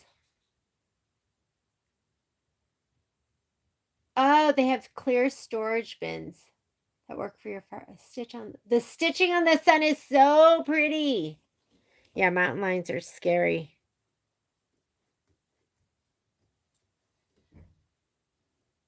We definitely have them here where we live. I get scared when I walk in the hills just with my dogs, because I think I'm a tender little morsel, and I wouldn't be able to put up much of a fight.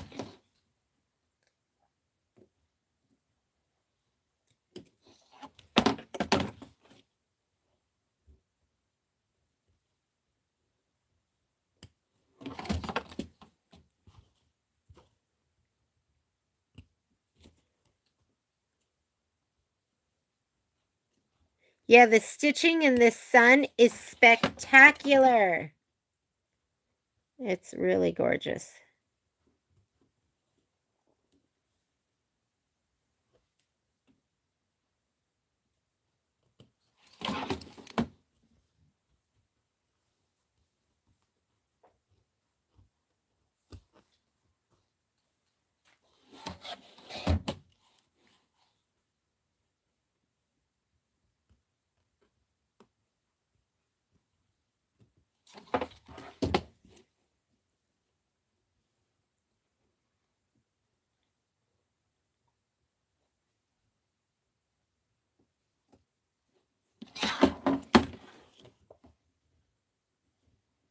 Yeah, I don't remember doing anything where they did such gorgeous stitching on the felt. They should do this all the time. So pretty.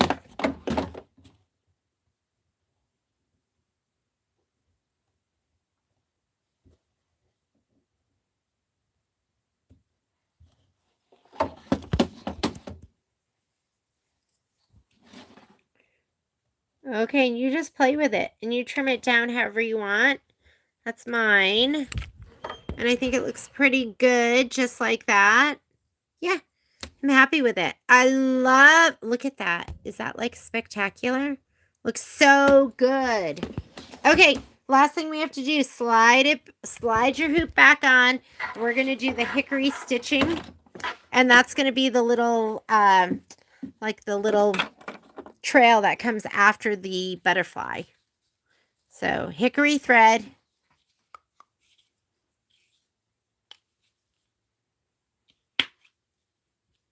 Oh yeah, we've seen moose like out hiking, but never too close.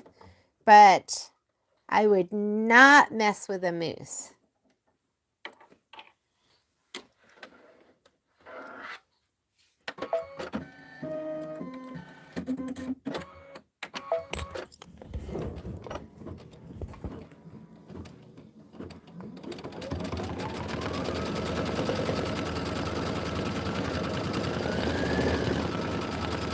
Oh yeah, mylar would be great under there too, right?